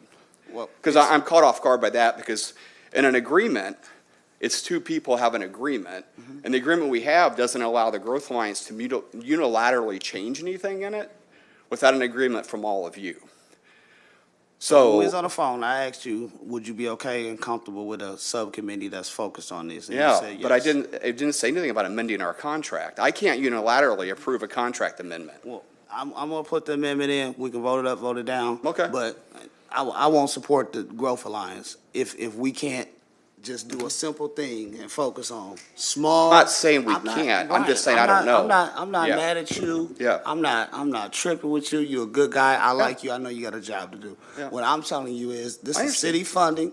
Yep. And this is what I think is best for our wards, for my ward in particular, Mm-hmm. is to shave some of that off and direct them to focus on small businesses and east side development. You just said we didn't even know what the east side plan was. So who's thinking about us? Again, we go to Washington D.C., no people of color. No. So who's thinking about us? So now I can't take just words. I have to put it in writing. That's fine. There's no way I can believe anything that we're gonna rebuild the east side. No way can I accept it just off talking. I like a lot of people. I respect a lot of people, but I got a job to do too, and to make sure that we start progressing on the east side and not all of this tippy tap stuff. And like I say, I'm very proud of the record that I have, but we have so much more work to do from the city perspective and within my own community. I don't let them off the hook either, right? We all have to pick it up and do better, especially in these times. We have no time to wait. $33 million worth of ARPA funds. We didn't get the bulk of it, right? We didn't invest that into the east. I don't know. I'm not. Yeah, I'm not sure I'm about not. that. I'm not. See, what's crazy is, right, we like, oh yeah, we work with our economic development team, we do this, we do that, but then when I put the heat, it's like, I ain't got nothing to do with that. I get it, but I'm just saying that this is where I'm at. I'm gonna be watching these projects, and I promise, if I don't see changes on these projects, all of them, we just gonna have to have it out about these projects and getting people of color and minorities on them. I'm tired of it. It is ridiculous to keep having to talk about it and beg and beg. Then I'm upset and tripping. Everybody, hey, Shawnee, come on, man. So that's what I wanted to speak to you about. I appreciate you. I appreciate the work that you're doing on the big level, Growth Alliance level, and I'm just trying to bring us down here to in my area, because we got different needs. We just have so many different needs. So I appreciate you. Thank you. Alderwoman Purchase. Thank you, Madam Mayor. I'm supportive of what Alderman Gregory is bringing forward. I want to start with that first, but after listening to Alderman Gregory and Alderman Donnelly, Ryan, this is the main reason, and I'm not trying to be funny. I know how you said you took in and listened last year about being short. Did you forget about bringing updates? I had asked last year, could you guys bring updates to us 2 or 3 times a year, and you probably wouldn't be getting some of what Alderman Gregory is saying right now. You just went through a whole list of things in less than 5 minutes to share with everyone. But if you broke it down and did it 2 or 3 times a year to just show progress and updates and concerns that I never hear you guys say the concerns that you have until it's coming right before us to get approved for your funding. So I really, really ask before next year if you could try to bring some of this information forward and talk about these projects that's going on and what we may need to do to help you if you see something missing. We've been talking about this all week since last Tuesday. This amendment that he's bringing forward, and my antennas went up when you just said you didn't know anything about the amendment, because he shared with us that he spoke with you about the amendment. We talked about the Growth Alliance getting involved in a subcommittee to look at the stuff on the east side, and I was accepting of that. No one has said anything to me about amending our funding. So, Mayor, if you're okay with it, can I just ask Sean one question to elaborate on? Yes, ma'am, you can. Thank you. So when Sean asked to do the $50,000, it's not really taking anything away from you. It's the same people that's on your board. It's just shifting some of the funds that's within your board. Am I right, Sean? So they can operate, yes. It ain't no different. And you're saying that you need to go back to your board to ask them if it's okay for us to amend our money to move over to that section. Is that what you're saying? No, what I'm saying is, we have a contract with the city, and the contract lays out things that we're supposed to do specifically. I have to follow that contract. The contract I have with the city tells me I have to do certain things. And so what we're doing is amending the contract. I'm not saying we're against it. What I'm saying is I don't have the authority as president of the Growth Alliance. I can't just approve those contracts myself. I'm not saying they won't approve Ryan, it. I definitely understand that, and that's why we got Greg Mordock. he can't help with that contract that our money comes to fund for your group. Yeah. I really hope that this is not an issue amongst your group, because I know some of them may be watching now too. I'm not saying it, I want to be clear, I'm not saying it is an issue with them, but if they see me out agreeing to things on behalf of the Growth Alliance outside the scope of my authority as president, then probably not going to have a job very long. So I'm not anticipating whether they're up or down. What I'm saying is I haven't asked them. So I'm going to be clear about that. I'm not saying I'm against it. I'm not saying they're against it. It's just I haven't had the conversation with them. I think Because that. I didn't know about that change that was going to be Sean, proposed did to the you tell him agreement. about the 50,000 or no?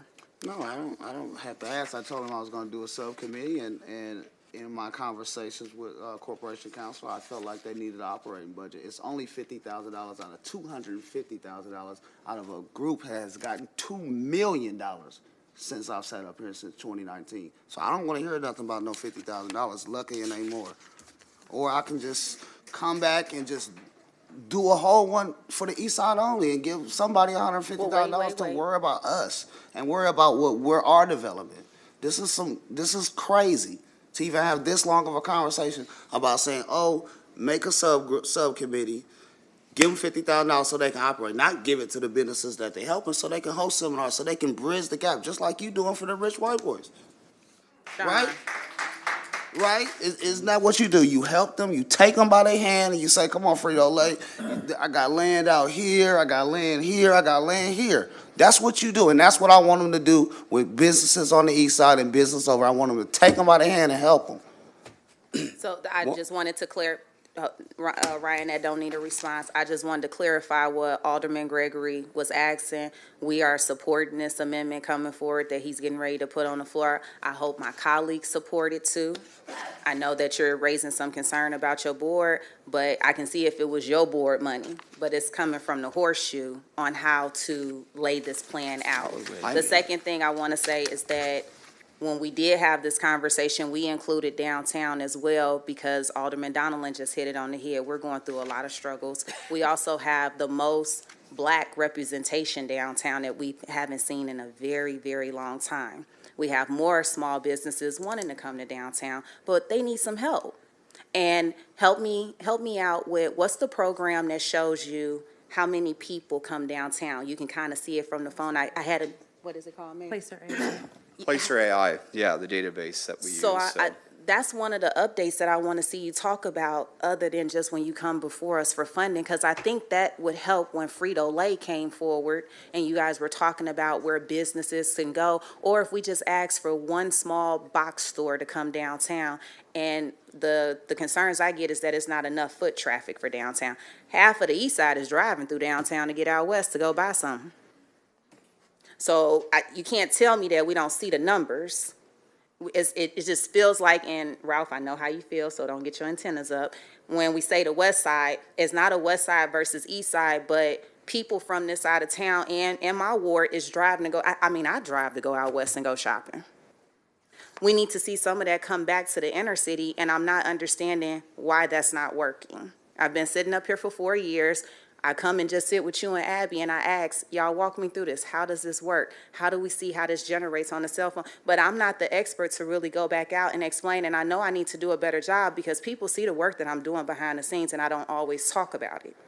This is one of the things that's really starting to frustrate me about our downtown.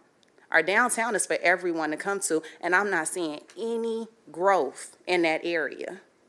I'm seeing more that I go and support out on the other side of town, and the east side is just, I get where Sean is coming from. So that's why we are supporting him with doing this amendment, and I really hope that you come back to us 2 or 3 times before your budget is up again to tell us how projects are going and where you're at. I will be back. I'm working with the council coordinator on dates. Thank you. Hopefully I used the wrong email address, but luckily you saw it, so. Yes, I did. I'm doing that, and once again, I'm not saying my board's against any of this. I want to be clear. I hope you're not getting the impression I'm saying we're against it. I just haven't seen any of the language. Hopefully tonight I'll leave with a copy of it, if that's possible, because I've not seen it, so that would be helpful. You will. Thank you, Mayor. Yeah.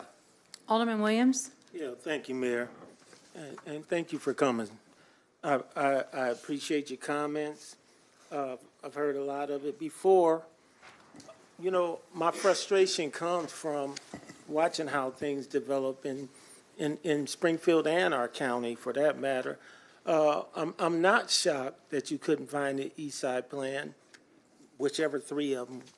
I don't know which I one did you find it found. finally, You so, found- yeah. Yep. Because Molly Burns came here, and she presented the Route 66 plan and all, and I asked her, while she was standing right where you at, about the East Side plan, and she didn't have an answer.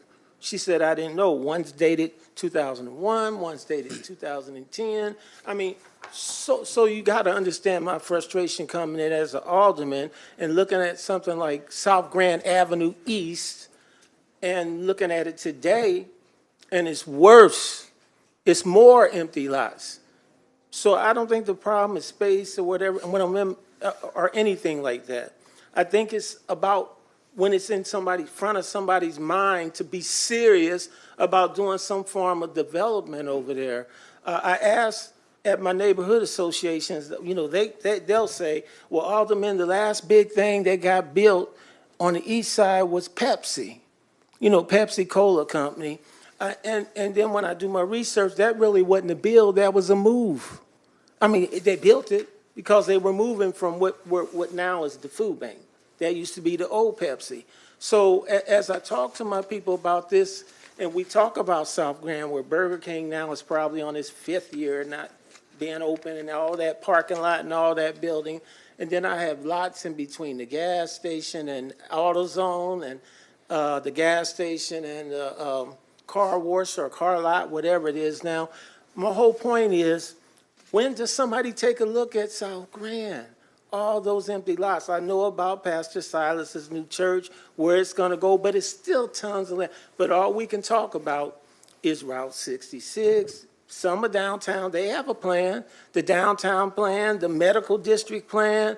No one talks about the East Side plan. That's why I brought it up a few weeks ago. So I am frustrated, and I thank my colleagues for being mad finally, I guess.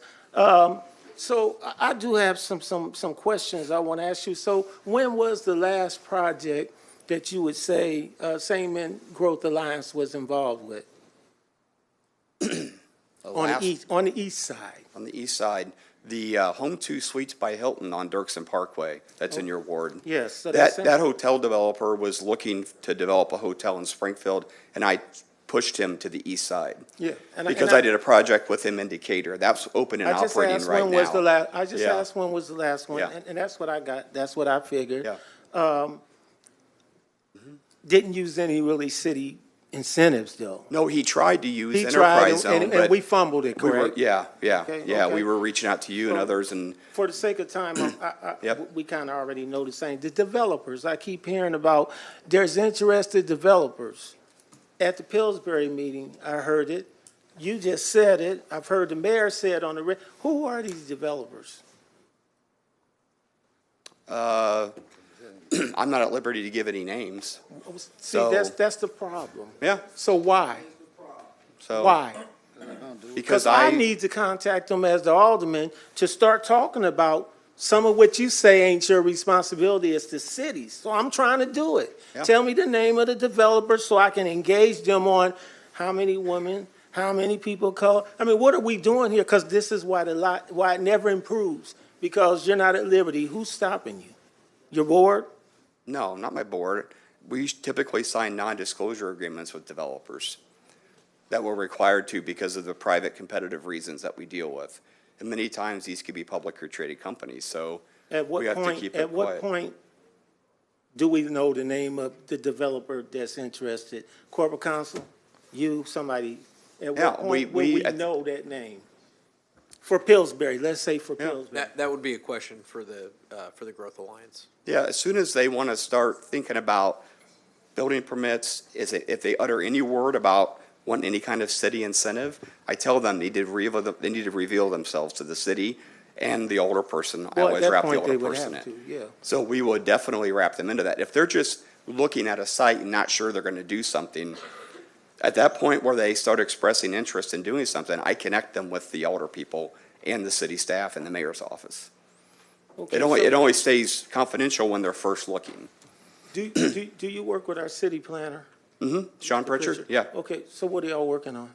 Pardon me? What are you guys working on? Right now, I talked to him a lot about the multiple plans I found for the east side that are listed on the Regional Planning Commission website. I'm also talking to him a lot about the downtown mid-district master plan with a meeting coming up Wednesday. I know they're working on the implementation schedule for that. Sean also gets involved in other general economic development opportunities because he knows about some programs at the state. So he'll frequently call me to tell me about state programs and things like that. Okay, because when we got a city planner, I was excited. And I thought, well, why are we giving the $250 to you when we can be giving it to somebody much closer to where we have much more control that would be much more local? This combined, I say this about everything, so don't take it personal, but this Sangamon County combination thing doesn't work for Springfield. This is why we have our issues, because we keep doing this in all these different areas. I can name them, you know, all the different departments but that's not saving money like you think it is. It may save money, but it hurts the citizens. And here we are again in one of these type of situations, because you have to spend time not just satisfying Springfield, but a region, I believe, right? Well, I work all across the county. Well, see, and that ain't what we need.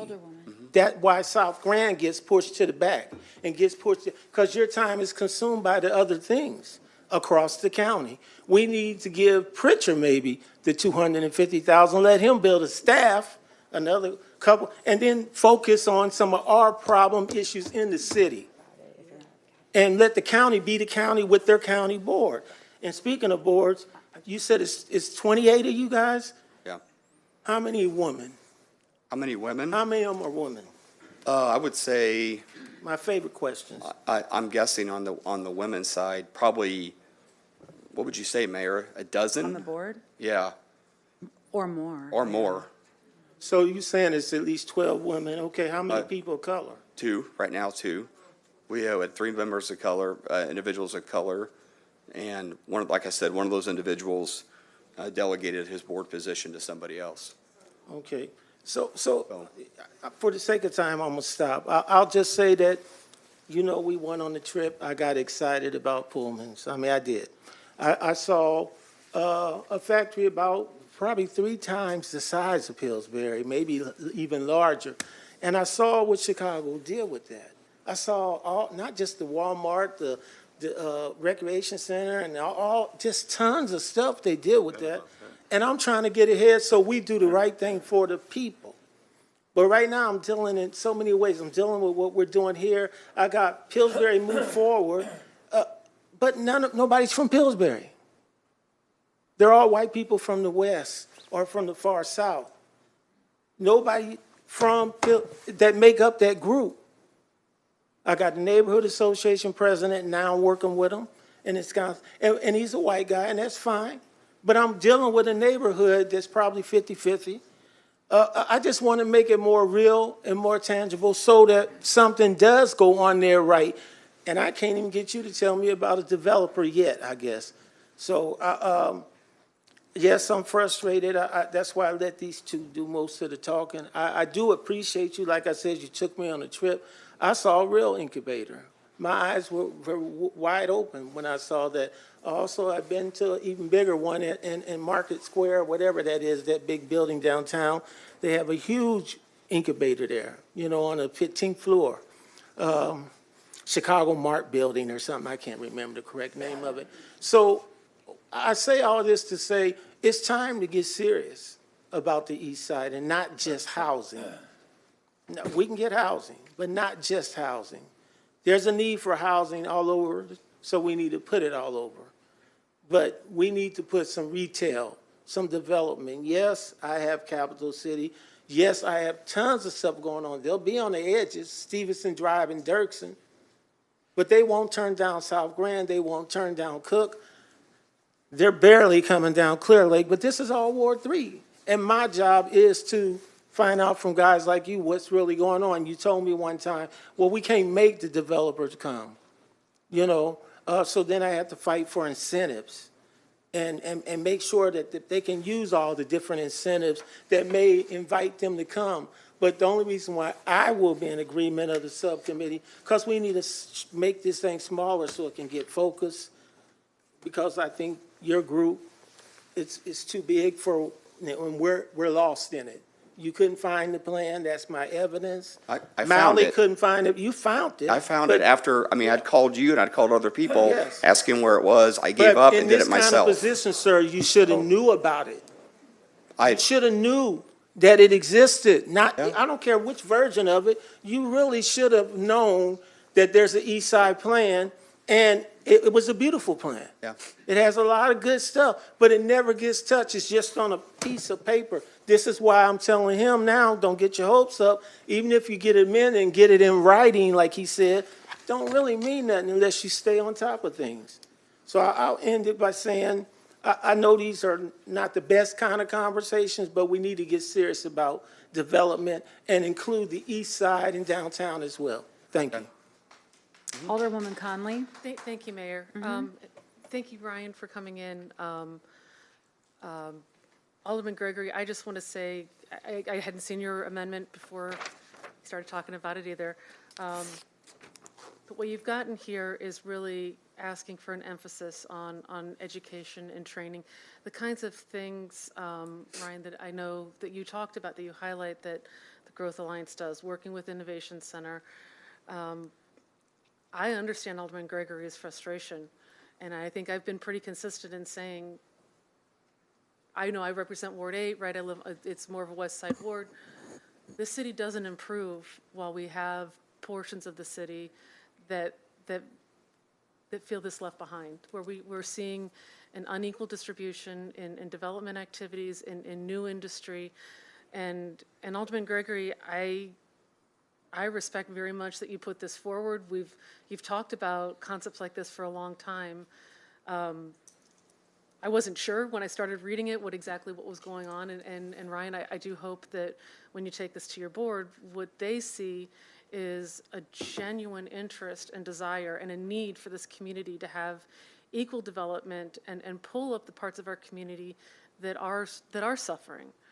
I mean, we see that on a regular basis, and this is a big step. It is a contract that we have with you, and I would say I would have wanted to know that you and your board had seen it ahead of time, but I also don't think, given the summary of what you do, what the intents of the Growth Alliance is, I don't think that that's out of alignment with what Alderman Gregory is asking for.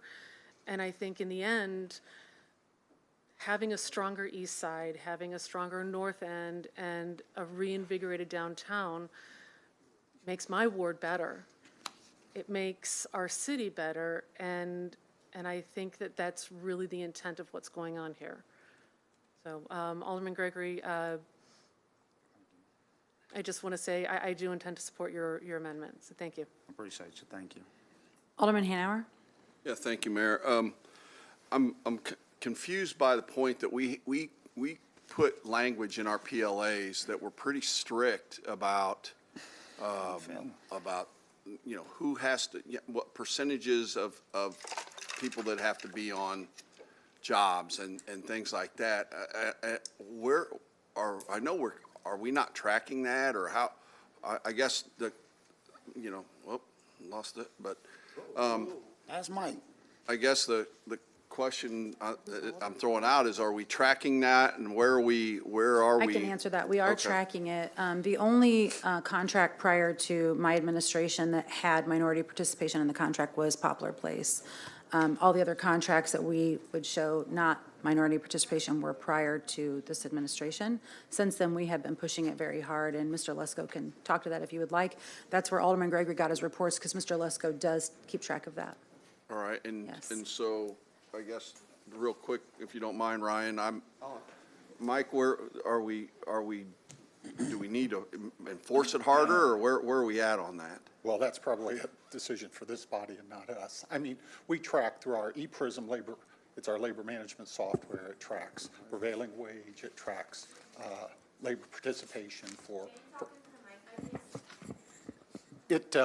we track everything through our ePrism labor participation software. It tracks prevailing wage, as well as the makeup of the people on the job for city contracted jobs or projects. So vendors report that on a monthly basis. We compile it through the ePrism software, and then I run reports to look at it, so. Or are we holding, the current contracts that are out there, are we holding them accountable? And So they are contracts that were signed prior to that requirement, correct? Okay. So actually, think we one had of a the- meeting about bringing an ordinance forward that Katia McMasters is working on right now for me. Okay. Alderman Carlson, I think, is very aware of it as well. I talked to him about it, about requiring city, like not projects for OPED, but like our work that our Right. city does will have a requirement, because that's not in code right now for minority participation. I thought we had it in our PLAs. I thought that's one of the Yeah, first things we Katia did. can address it for you. Yeah. So currently, our code, it's annual goals, right? So it is a goal. So if a goal is not met in our code, there is currently no enforcement mechanism because it is a goal, not a requirement. It is something, as Mike alluded to, that we have a working group that reviews those numbers and monitors those numbers, but there's no proverbial stick, right, if they don't meet those goals. So that is something that our committee is reviewing, and as Mayor alluded to, something that I am working on, and hopefully we'll. So we'll bring an it here. ordinance forward too that will require it, not just Right. recommend it. And I'd appreciate that, because I think that when we did a Poplar Place, did that not work out pretty well? I mean, with the language that we put in. It improved. However, we still have the local issue. The people of color, not all of them were Springfield residents. Right. Or, so in what Katia is saying, also should be tracking residency.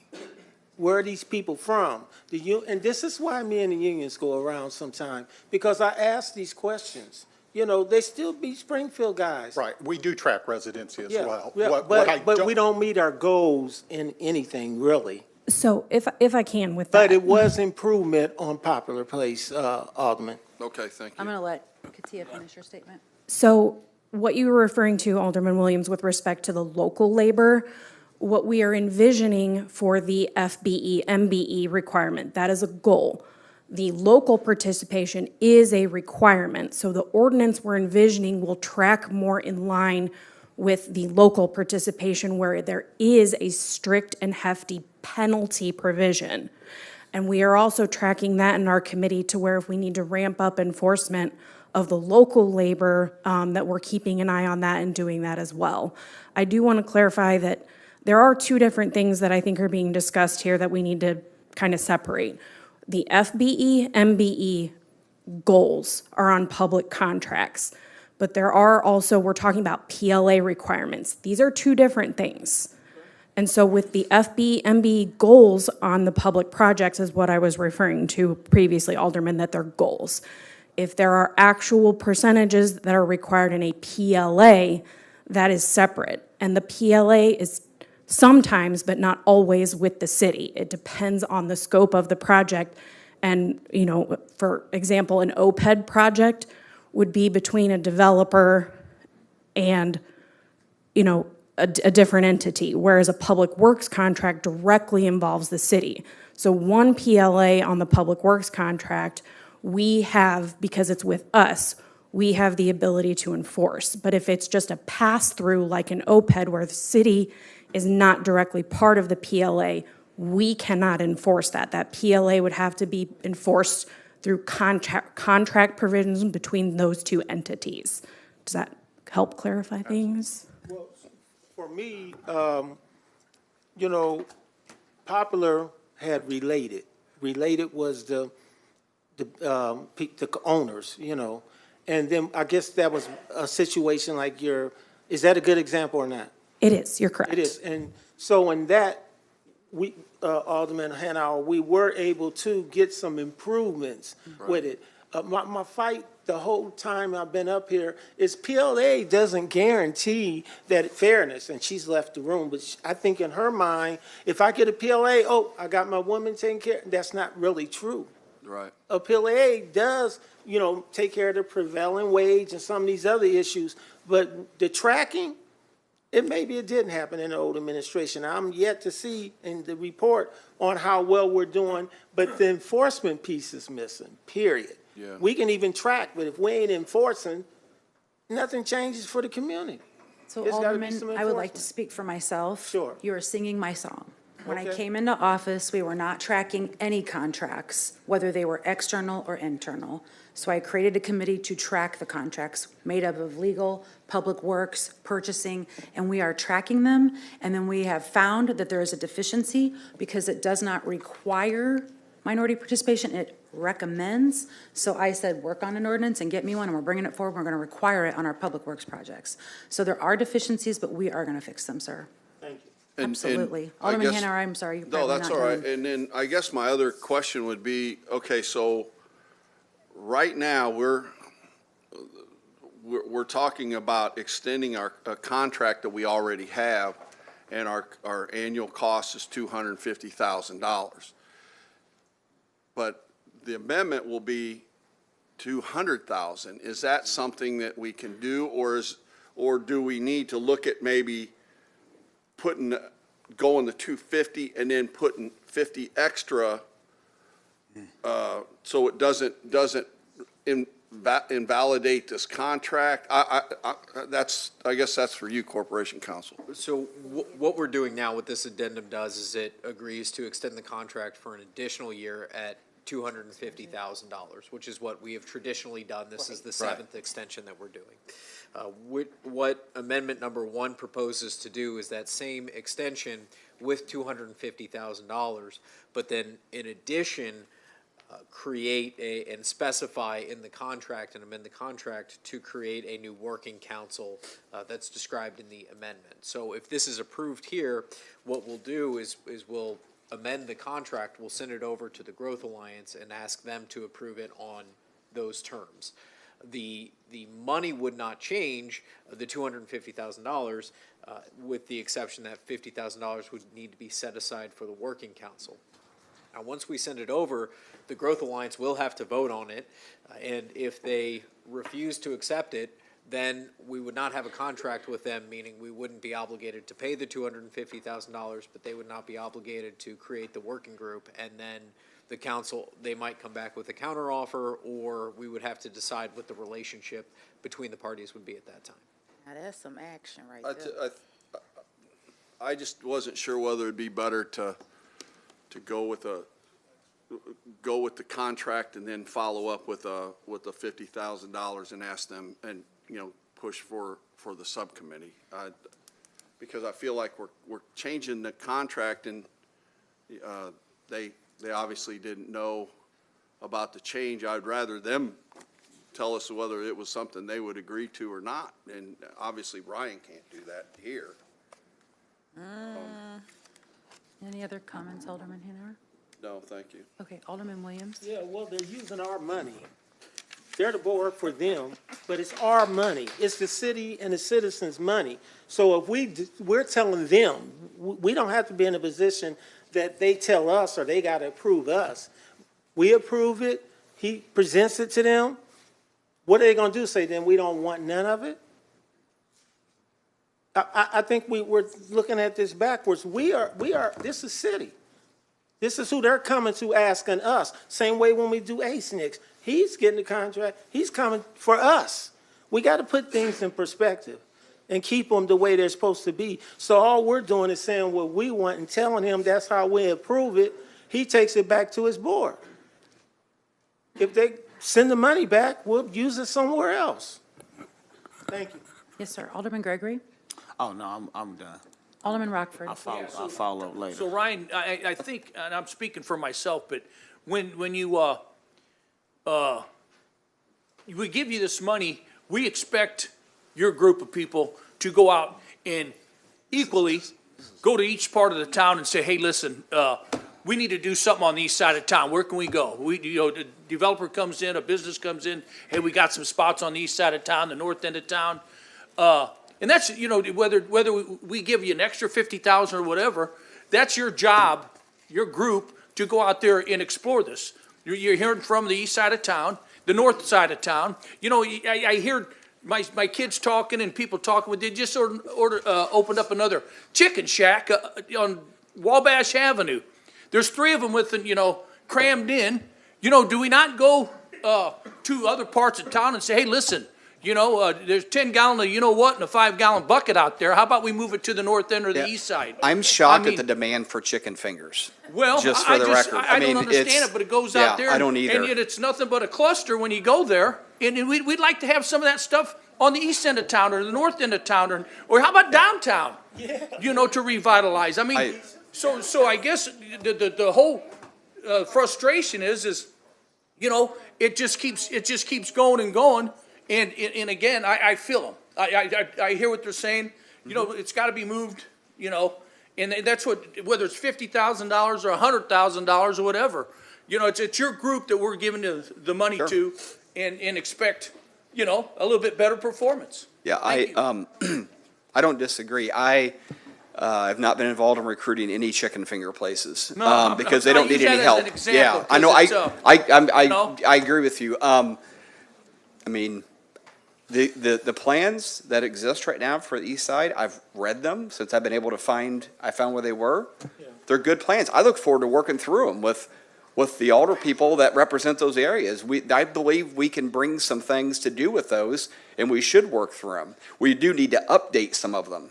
And I think Roy and Sean, I sent an email, I said, what worries me, the only thing that worries me is that these were done like in 2010. What? And so one of the most important things in economic development is talking to the community and find out for them what does success look like, right? I ask people that because I don't want to go out and do something the community doesn't want. So 15 years ago, lots changed, 15 years, different people probably live there. So we need to go back to them and find out what are their goals for those areas. And then we work right alongside. There's things the city can do, things the Growth Alliance can do. Once I have that plan, I can go to developers and say, look, the community, the older people have said, we want you here. We want you here, and what can we do to get you to come here? I agree completely. I'll work through them. I do, and I know all I can do is say I do it and hope that you believe me. I believe I'm an honest person, almost to a fault. I push the east side and north side of Springfield consistently. I am pushing it. I am pushing investors there. I will keep pushing investors there. Every incentive program that exists in this city for business development exists in those areas. You guys have put together the tools. You have the TIFs, all those things. I'm going to push them. I'm going to keep pushing them. And I agree. We need development in that part of the community. I don't disagree one bit. One bit. It's changed, and I will keep pushing it. I do. I agree. I understand what you're saying. We do need to have the proper representation on developments. I'm excited to hear what the city's doing to add that into those contracts. If you want to know from the economic development perspective, I 100% support that. 100%. That, when I talk to developers, I tell them, you're going to get the best response from our community if our people build your stuff. I'm very, very clear about that. That if our community is going to lay themselves out for something, you've got to have our folks building it. And so I support that 100% and completely. And once again, whatever this body does tonight, I will take back to my board. I don't want to ever give you the impression it's yes or no. I don't know. And I know, Sean, you probably understand that now. I'm not saying anything about that. I just have to take it back to them. I just don't have the authority, okay? It's just kind of how it's all set up, so. Alderman Yep. Hanauer, No, you're done. Alderman Rockford, had it shut off. you're done also. Alderman Oh, thank you, Alderman. All right, and I apologize. I usually don't go twice, so I apologize, but. Oh, come on. Apology accepted. But I do appreciate the discussion. I share your frustration. I think it's inexcusable that and it's not your fault. You haven't been there that long. I- But the plan, what plan? What are we talking about? That's ridiculous. And I know that won't happen again, because I know how you are. No, like I said, we Let- found it. I mean, I've been calling people, yeah. I have two questions, one for you, one for the sponsors. What would, let's just say we're taking 25, did I say it right, 25,000? 50. 50, I'm sorry, didn't mean to do that. 50,000, and basically saying how you have to use it. What does that do to your operating budget? I mean, does it have an impact? I don't know your total budget. Is it- Well, I mean, every change to a budget has an impact. Understand that, Ryan. Once I get into the details of the amendment, I'll be able to answer that. It sounds like the amendment wants me to do some real specific targeted work in certain wards of the city. Well, the way I read it is, I'm gonna read it. It creates the Minority Business and Community Advancement Working Council, which is it sounds like what you and Alderman Gregory discussed. Something of that nature. Yeah. Which I wholeheartedly support. Can I ask the sponsor something? Is there a willingness to let him go to his board and us vote on it at the next meeting? Yes or no? I mean, I want to. You were pretty clear earlier, I want to but- push it and get it done. I'm sorry? I said I would like to vote on it tonight and get it You done. wanna vote on it? and let Can the I give an people do their opinion, thing. Alderman? Yeah. Reading this, because I am a board member because of the city's contribution, it actually states in here that you have to hire a part-time person. So I would say that if we're dictating to an outside entity that they have to hire people, they need the opportunity to see this before we vote on it. I think it don't would be have- very unfair to vote on it without They them don't, seeing they it. don't have to, but it can be used That's what for the that. wording is. Well, Says including a maybe. part-time May. support. It says These may. funds, okay. May and shall, two different things in this realm.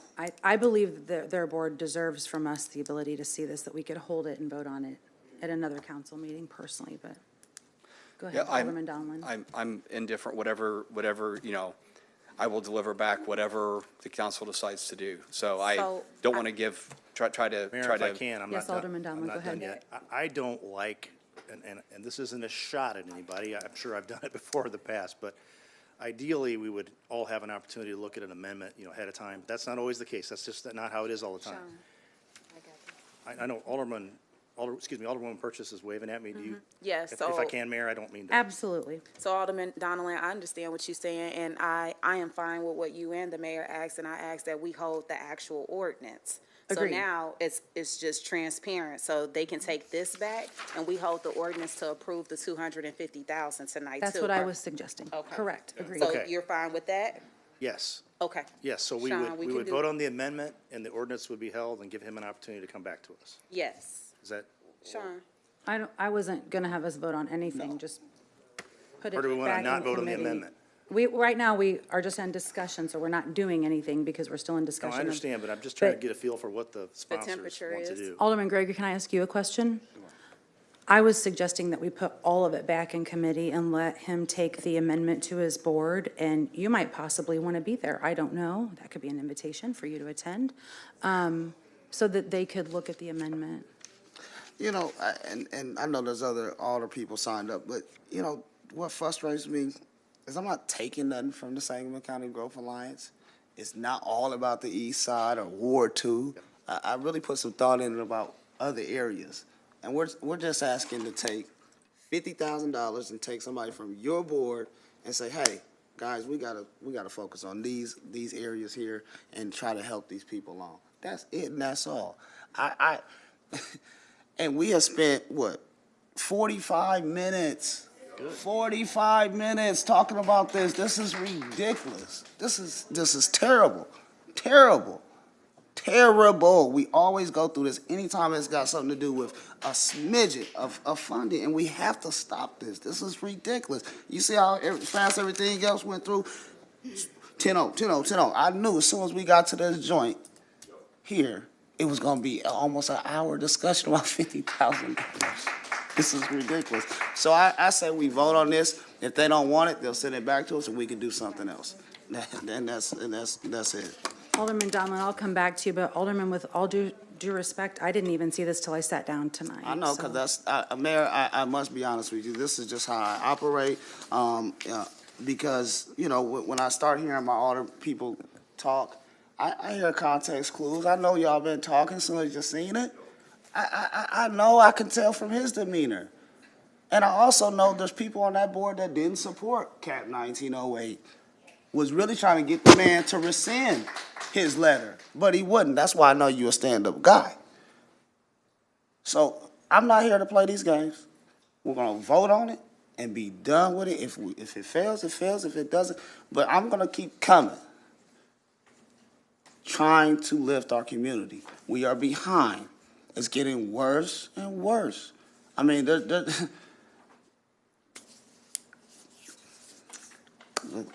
Alderman Donlin, do you have anything else to add? Yeah, I do. Sure, go ahead. Where I was going with this, and Alderman Gregory, I do appreciate the long discussion. I mean, and I know you do too, but I hear what you're saying.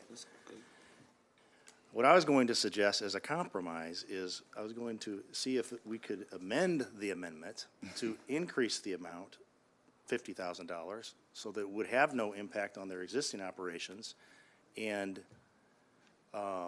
would accomplish what you are trying to accomplish, because it's, again, what plan, where'd this come from? It's ridiculous. And I don't think it's asking, but I feel your inability to, Ryan, to bless something because you haven't talked to your board about it. And I'm not going to propose that right now because we have agreed that, I guess informally, that we're going to hold the ordinance, but I want to keep that in the wing, all right? And I probably shouldn't have played that card with your board because they're probably going to want the extra money, but I think it's important just to have full disclosure here that. You're just one of 10, so I can't hold Well, I know anybody to that, but so. Anyway, Mayor, that's all I have. Yes, sir. Alderwoman Purchase. I think I tried to make sure we all was on the transparency playing field, but it's me, Alderman Williams, and Alderman Gregory that's sponsors of this, so I want to be respectful of our group that brought this forward, and if that's what Sean wants to do, I want to move forward with bringing it forward, and I hope, Alderman Donilon, you can support it as well. Anything else, Alderwoman? No, thank you. Okay, yes, ma'am. Alderwoman Notriano. Thank you, Mayor. I would just like to say thank you to the three of you for your work on this. I can see you put a lot of thought into it, and it's something that we all support and want to see done.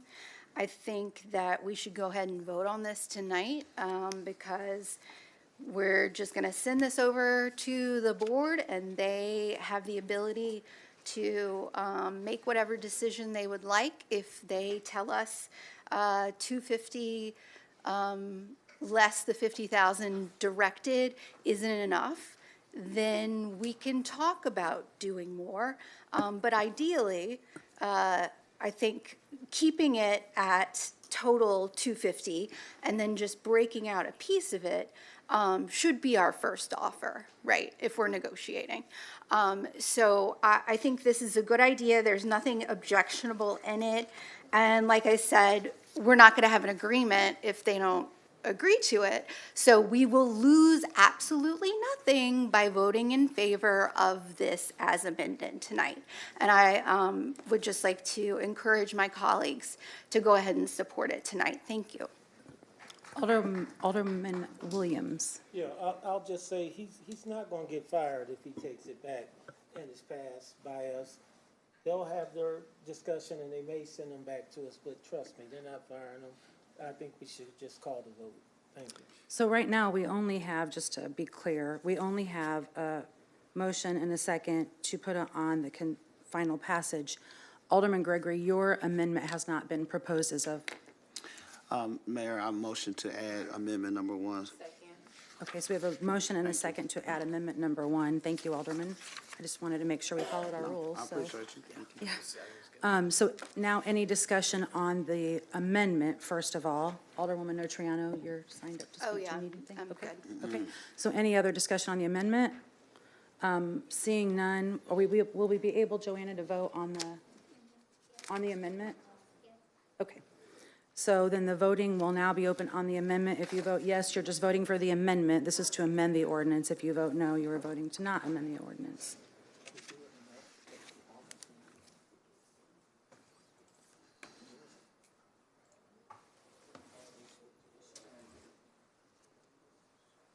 You can voice vote if it's not working, Alderman.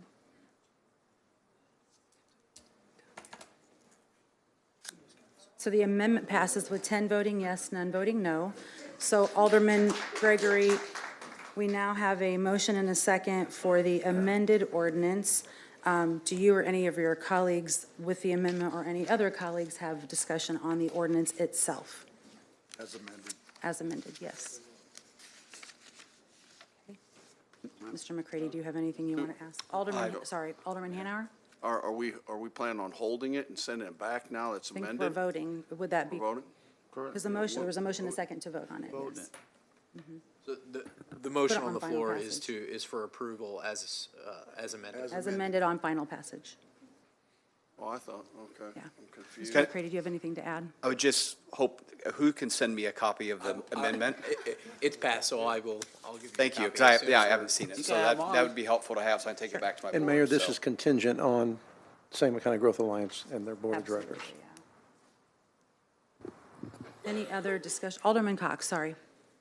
Yeah, just make sure that your folks know if they have a problem with it, that, you know, we're not cutting ties here. We're willing to work with everybody. I just don't want this to blow up into something that's completely unnecessary, you know, as far as a relationship between the city and the alliance, you know what I mean? Yeah, I So don't just have- make sure that they know that, you know, this is, I don't have any it feeling could work, that- it could yeah. go both ways. I mean, this thing, they may say 50 grand is not enough to do what you want us to do. So, I just want to make sure that you understand that and that you pass that along, right? I don't have any feeling that the city of Springfield's not supportive of the Growth Alliance. Thank you. I just want to make that Nor clear. have I mean, I've talked to everybody here.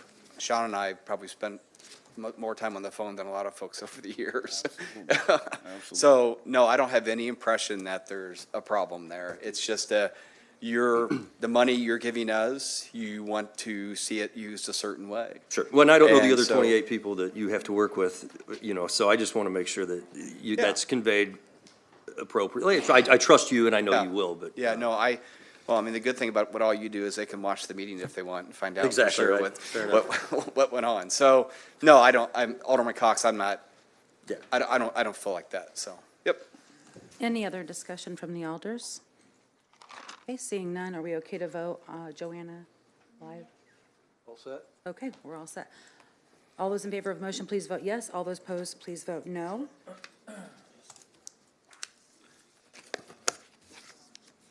Damn, this thing, very nice. Stuck.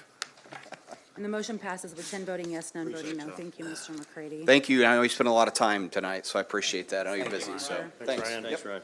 The next item on the agenda is item number 2025-153, an ordinance approving an agreement between the City of Springfield and Ace Sign Company. The chair will entertain a motion to place agenda number 2025-153 on final passage. Do we get can I get a motion? We have a motion. Can I get a second? We have a motion and a second. So we'll move to discussion. Any discussion on this particular ordinance?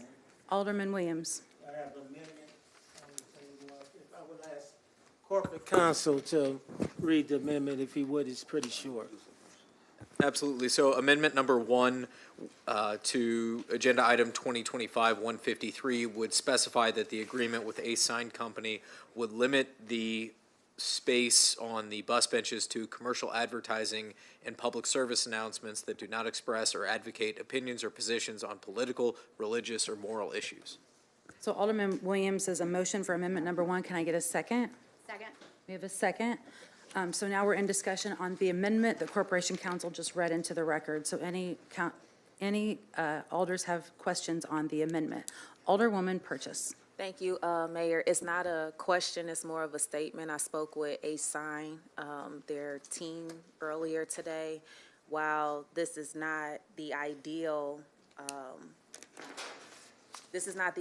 amendment that they want to go forward, but they understood that if this amendment didn't pass, that Alderman Gregory had an amendment to bring forward that would allow for other signs to be next to those bus benches. So whether we do that, they would prefer that this would go through, but I just wanted to be clear that they weren't okay with it, but they would settle for the amendment that Alderman Williams is bringing forward. Thank you, Alderwoman. Alderman Carlson. Yeah, thanks, Mayor. You know, this issue, it's a bigger issue in the fact that I don't know why we feel we need to get into private business on where and how, Ace Sign Company does their advertising or sells their advertising. I mean, this is a company that, I think this company's been in town for over 80 years. And, for us to think we know what's best for small business, I think, it's just not right. I mean, I think we all know why we're here. I mean, the elephant in the room, we had somebody who purchased a number of bus signs last year. I heard last week, and we're probably going to hear tonight, in the interest of fairness. Well, it's not fairness. This is all about politics, and the fact that, some people weren't able to get a bus bench sign. I'm just concerned about the path we're heading down. I mean, as we know, Ace only has so many bus benches out there. They own just that small piece of property. They don't own the entire right-of-way. How about if my dentist comes to me and says, hey, Carlson, I can't get a bus bench sign. What are you going to do for me? How about attorneys? I mean, they all advertise on these bus bench signs.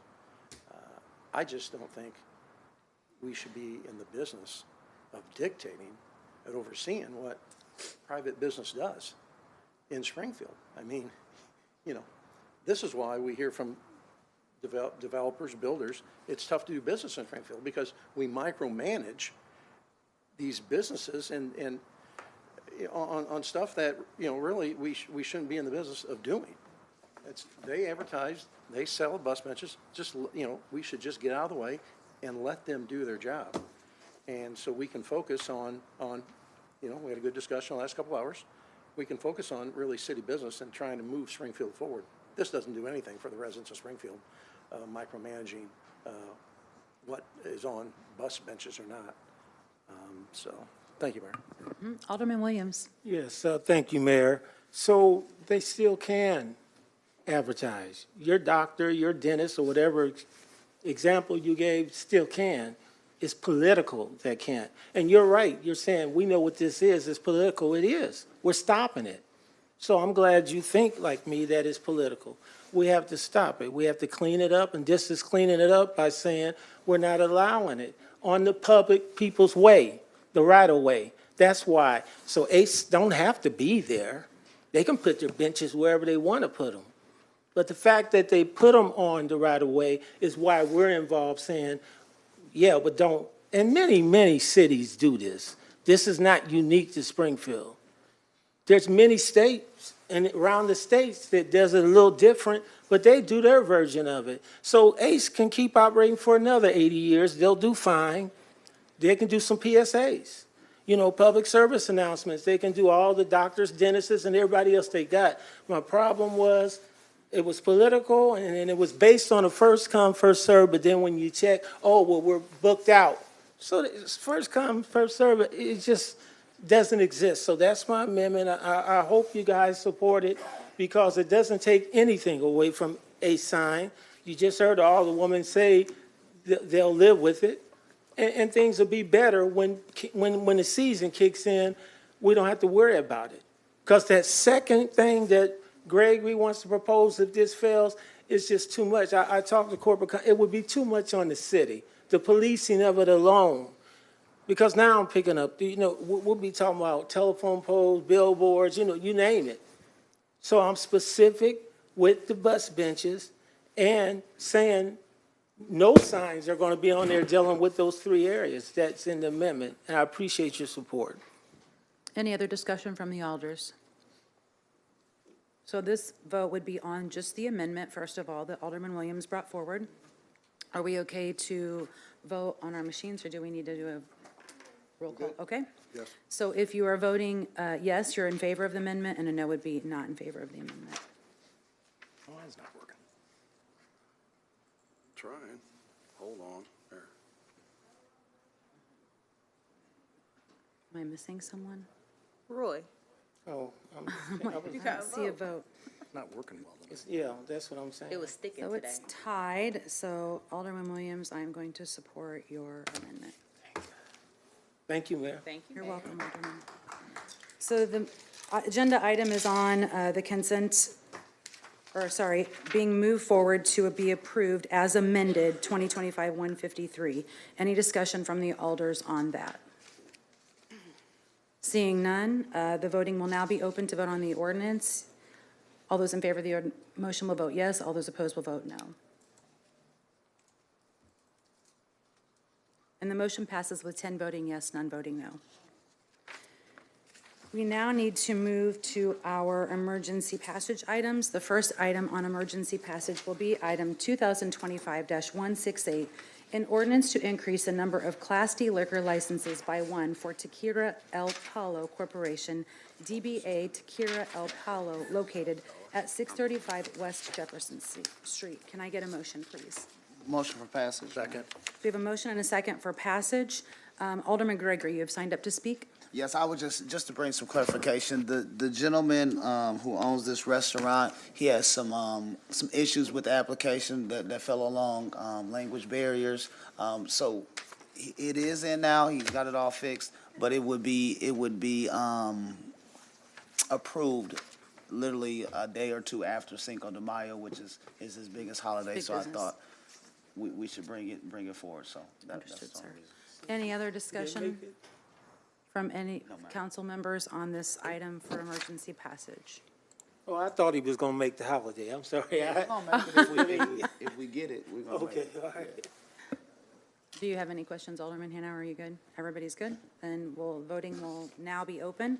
All those in favor of the motion, please vote yes. All those opposed, please vote no.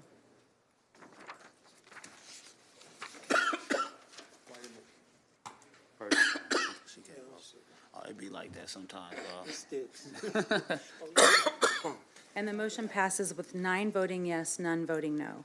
The next item on the agenda is for emergency passage, item number 2025-180, an ordinance to increase the number of Class D liquor licenses by one for Timothy Lewis, DBA The Rail Yard, located at 2242 South 6th Street. Can I get a motion, please? To put it on Approve. final passage? Okay, motion for Second. final, and a second for final passage. Any discussion from the alders on that item? The same thing, Cinco de Mayo or? Alderwoman? So essentially, they want to open the first weekend in May, and because this month works out the way it does with us taking off next week, they essentially like lose out a chance to get it on normal passage. Thanks. Okay. Any other discussion? Alderwoman Conley? Yeah, I was just wondering, and I appreciate Alderman Gregory bringing the other ordinance forward. Council Coordinator Griffin explained there were some significant language issues with that prior one.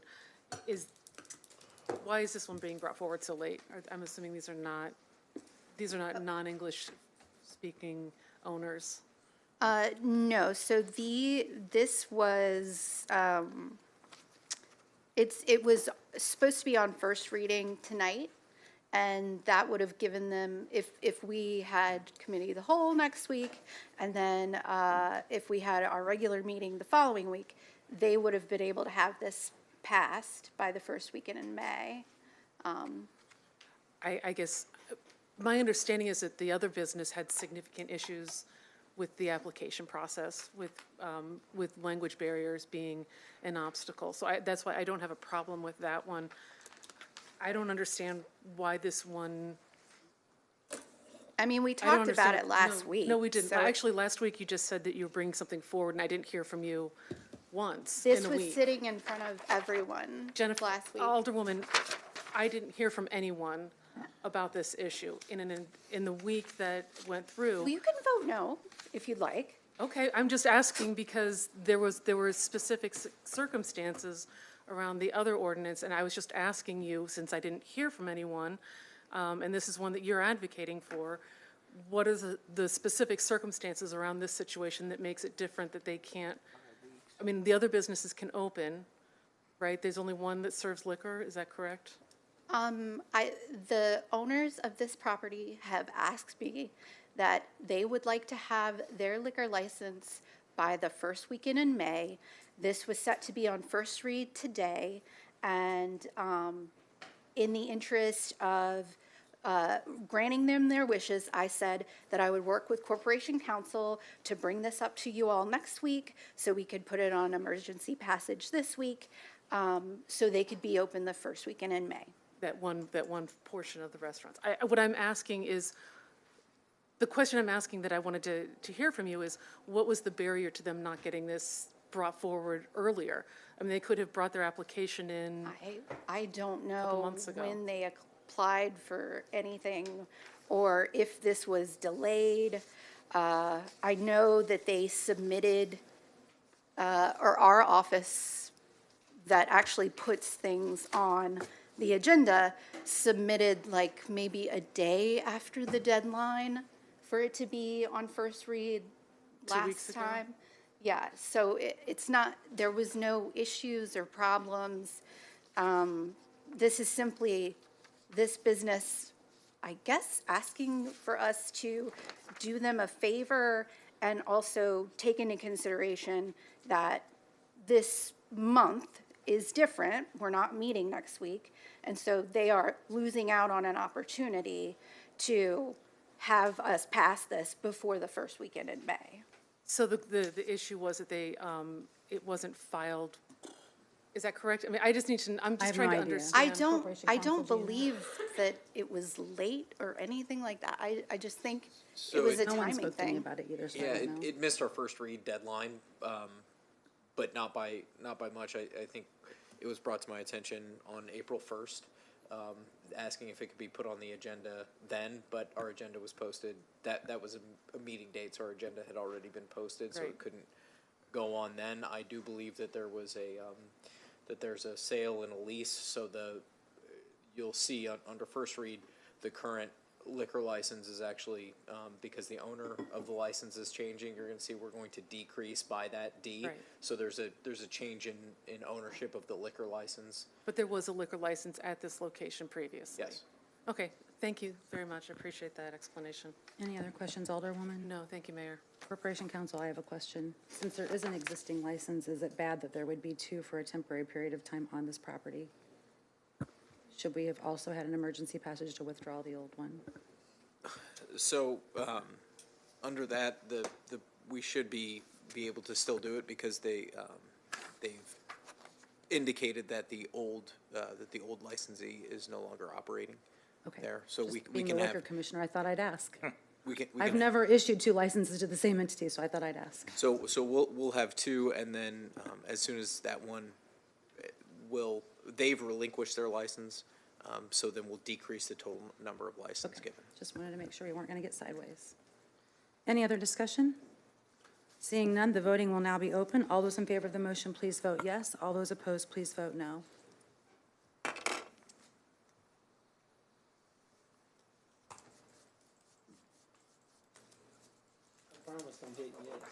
It's good. You good. It registered, Alderman. So the motion passes with 9 voting yes, none voting no. Oh, I need to vote?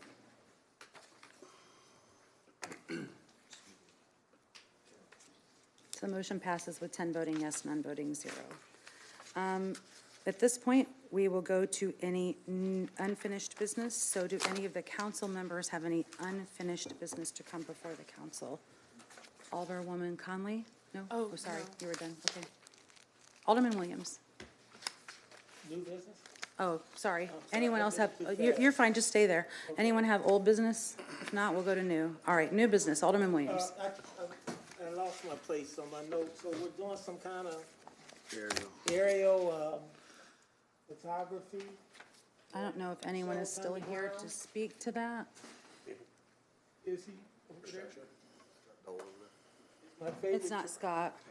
Is my favorite director. It's not Dave either. Oh, okay. It's CWOP. Well, he's my favorite too.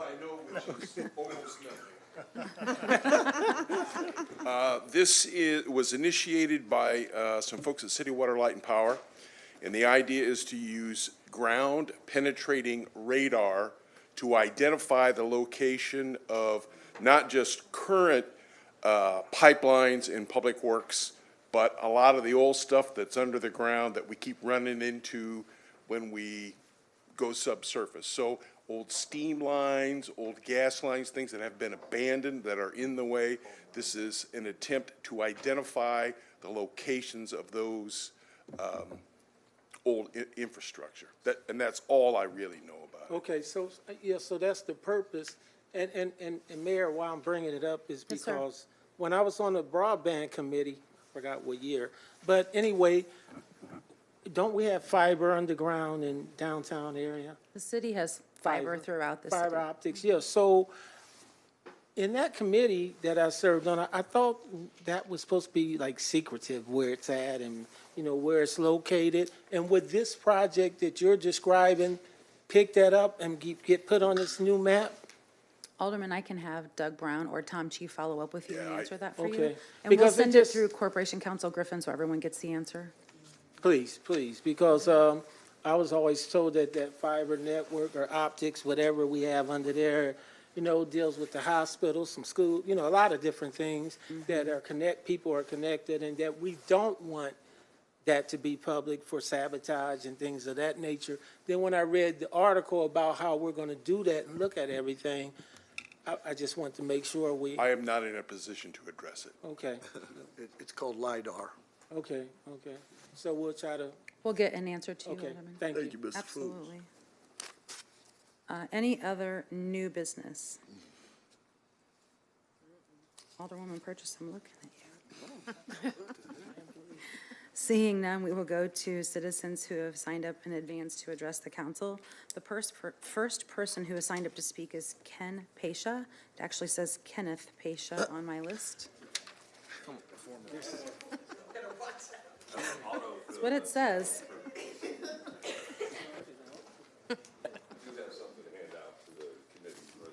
We'll have Joanna come get it from you, Mr. Pasha.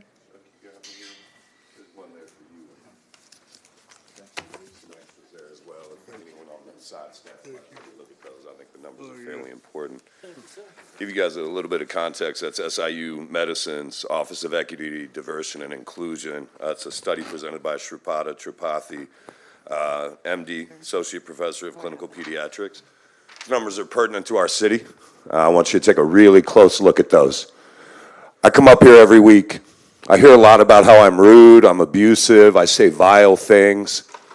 I'm going to be real clear with everybody. I'm 43 years old, and I want you to take a real hard look at 03 in that zip code. There's a 20-year life expectancy difference between the people that grow up in my area and the areas most of you grew up in. So when you talk about what kind of person I am or the kind of person you think I am, I think you should be well aware of the circumstances that most of the people that live in that area escape to get to stand at this podium. It is extremely frustrating when you talk about development. We spend almost an hour arguing about $50K for a development plan for the east side. They've spent years neglecting that side of town. I've talked to you about our sidewalks, how the police use them to harass young black youth. Those numbers are stark, in-your-face numbers. Those are our incomes. Those are our life expectancies. You want to talk about lack of development, that's the real cost of systemic racism in a city that's spent decades neglecting our side of town. If you have any doubts about what that means, I strongly encourage you to come to Sean's ward and take a look at it. Take a real hard look at what happens when you cross 11th Street, when you head over to the north side, because those areas are starkly different. And I will tell you why. It's not because the residents there are high on drugs or can't get their stuff together or they don't care about their homes or their neighborhoods. It's because there has been a collective, systemic effort for decades by the city, the feds, and the state to treat neighborhoods like this and the residents of them in such a way that our lives are 20 years shorter than yours. So when you think I'm upset or you think I'm rude or I'm not nice enough, I want you to really think about what I'm upset about, because I am the exception to my neighborhood. The graduate degree I hold is the only one from the people I grew up with. The only one. I won't even list off the name of all the dead friends I have that died from overdoses, spent time in prison, and it's not because they're not smart or they're not good people or they didn't do good enough. It disgusts me that we have to have hour-long conversations about doing something for a side of town that is plain as day neglected. This isn't a debate. There isn't anything that you could offer me that would argue against my point that the people on that side of town and other areas of this town have been treated poorly, neglected, overlooked, and disprivileged in order to develop and privilege other areas of town for decades. So when you guys think, why is Ken so upset? Because I live in that neighborhood still. I moved elsewhere. I got a grad degree. I made good money, but I went back to where I'm from because I'll never forget what it took to get out of there and how hard I'll fight to help the people that still live there, that you guys spend an hour arguing about $30K over. You guys remember that debate? Better life, better living for kids? That was reimbursable money. And you guys spent an ungodly amount of time on it. And that's what happens every time black money comes up in this committee. And if you doubt me, go watch the tapes. I can. I see them. I'm here for them. And it's frustrating that only certain aldermen ever really get that upset because it was, other than for an exception over here, pretty quiet. Because quite frankly, I don't think you guys have to care about that stuff like we do. I don't think it matters quite as much. And that's not about racism. I'm not calling you racist by referencing systemic racism. Redlining, Class B loans, overt police enforcement in particular areas, those are hard policies. Those are observable differences. These are not questions you should have to ask yourself if I mean it. These are people with more accreditation than anyone in this room right now, except for Dr. Lisa, of course. And I think that's the kind of thing which, when you look at that kind of stuff, this should really, really, really upset you. That this city is so systemically racist that we have entire areas that have a 20-year life expectancy difference. We're not talking about a whole nother world or another country or overseas. This is literally less than 8 blocks to the east here. So when you guys want to spend all this time and count every penny and dot every I and cross every T before we give any money to the east or north side, I'll tell you how it makes you look to everyone else out here and most of the city. Because we know the truth. All those shootings that keep happening on our side of town, where's the language about that? It's not even hot out yet. What do you think is going to happen when all these resources that are disappearing, Head Start, LIHEAP, and all those things just, what do you think happens to these people that live in these neighborhoods? Thank you, sir. These numbers as an endless reality. Thank you for your time, sir. The next person signed up to speak is James Johnson. Appreciate you.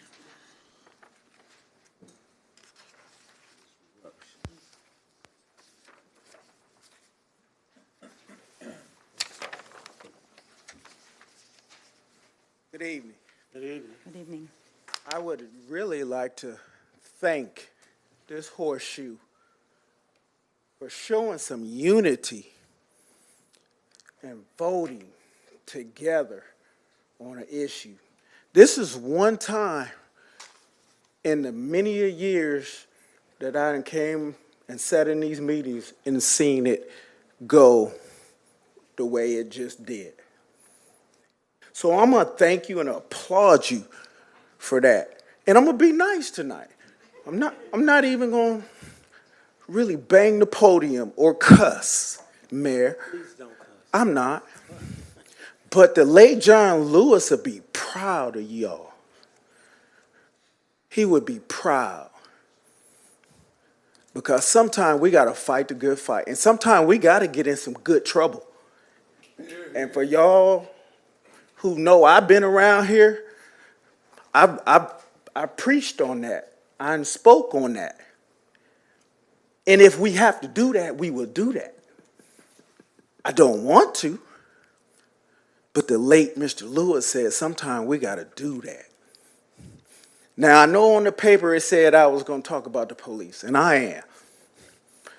And the retiring Mr. Ken Scarlett, I just want to tell him on this mic, thank you for all his work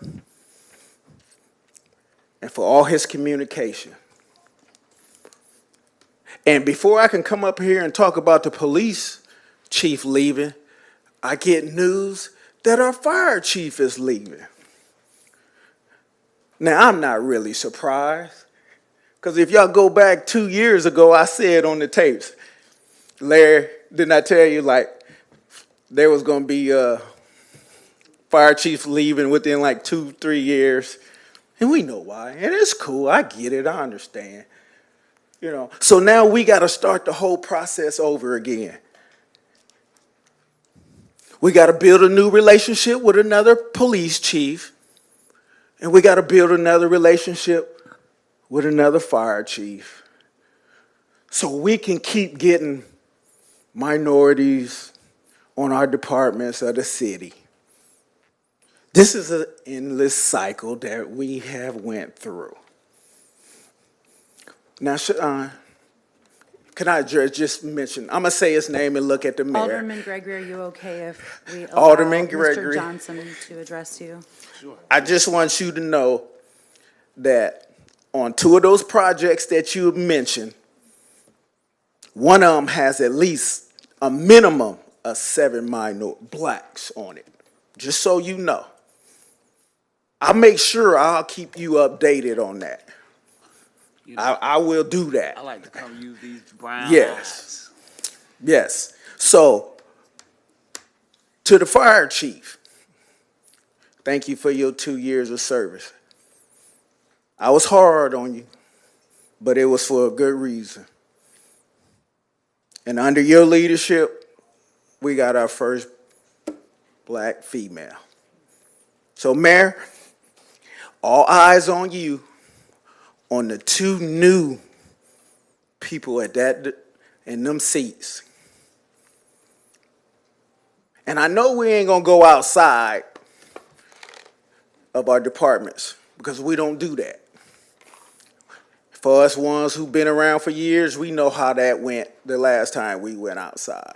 So for the new people around this horseshoe, y'all just be prepared that like every so many 3 to 4 years, we're gonna have to replace the chief. This is just a cycle we're gonna go through. And we start over on our relationship. And I hope the 2 that you picked, especially that police chief, is willing to build that relationship with the community, because you're going to really need that community for things to go smooth or things to go rough. And there's going to be a lot of people watching. So I like to think I shook his hand and said something to him already. But if not, make sure he gets my attention. Thank you, Mr. Johnson. The next person signed up to speak is Veronica Glass. Is Veronica Glass here? No? The next person signed up to speak is Roseanne Polito. She left, okay. The next person signed up to speak is Brianna Roberts.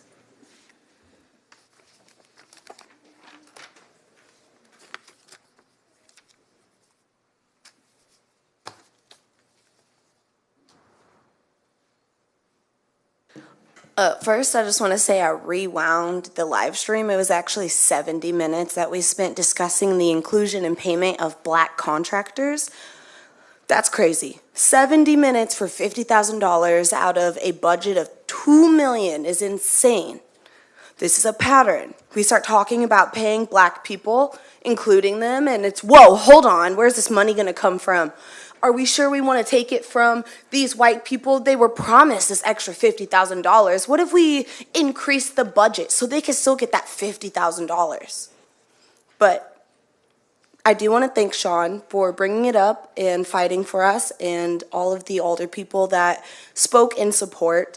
And I am grateful to see that there was an overwhelming support in the vote. So thank you for that. Anyways, I want to talk about last night's Massey Commission meeting. Ken already gave you guys the handout, and I'm going to be speaking about that as well. The data that we were told yesterday shows that Springfield is devastated. Financially, we're so segregated, and it's been like that since the creation of this town, and it hasn't gotten any better. Actually, it's gotten worse. There is a railroad that cuts the town in half. 11th Street, we all know this. It's called Reconciliation Avenue, and in my personal opinion, that's a really dumb name for that street. Zip codes such as 62703, my home where I've grown up, and 62702 were labeled as hazardous back during the redlining era. And those areas are still dealing with the consequences today. Those areas have a social vulnerability index below 0.75. That means they don't have access to care, they have unstable housing, limited or generational poverty, and their average income per person in that area code is $27,000 per person. But you cross the railroads and it is upwards of over $50,000 per person. And I think that is worth mentioning and something that the city should look into. This is by design, and this is exactly why I'm talking about it. Because not only is this affecting the city, but we are seeing federal policies being introduced under the current presidential administration that are not only dangerous in theory, but they are extremely dangerous in practice. The SAVE Act, which recently passed in the House, will disproportionately impact working class and impoverished communities by adding new burdens to voter registration. Proof of citizenship requirements that millions of Americans, particularly Black, brown citizens in rural areas, and those who grew up in foster care, are going to find it's even harder for them to vote. When you pair this with looming threats of the Insurrection Act, which will be considerably put into effective order April 20th, we see that this is going to be giving unchecked power to military forces against civil unrest. And this isn't just a policy, this is precedent. And this is where history begins to echo louder. In 1933, Hitler passed the Enabling Act after a national emergency. It allowed him to bypass the parliament and rule by decree. And before he turned his full force towards the Jewish community, he targeted and tested his power towards Germany's poor and working class. He criminalized poverty, he imprisoned dissenters, and he used fear and security to strip away rights, slowly, legally, until no one could speak without consequences. And I bring that up because this is a looming future in America. Here in Springfield, we already had our community lacking of political power once before.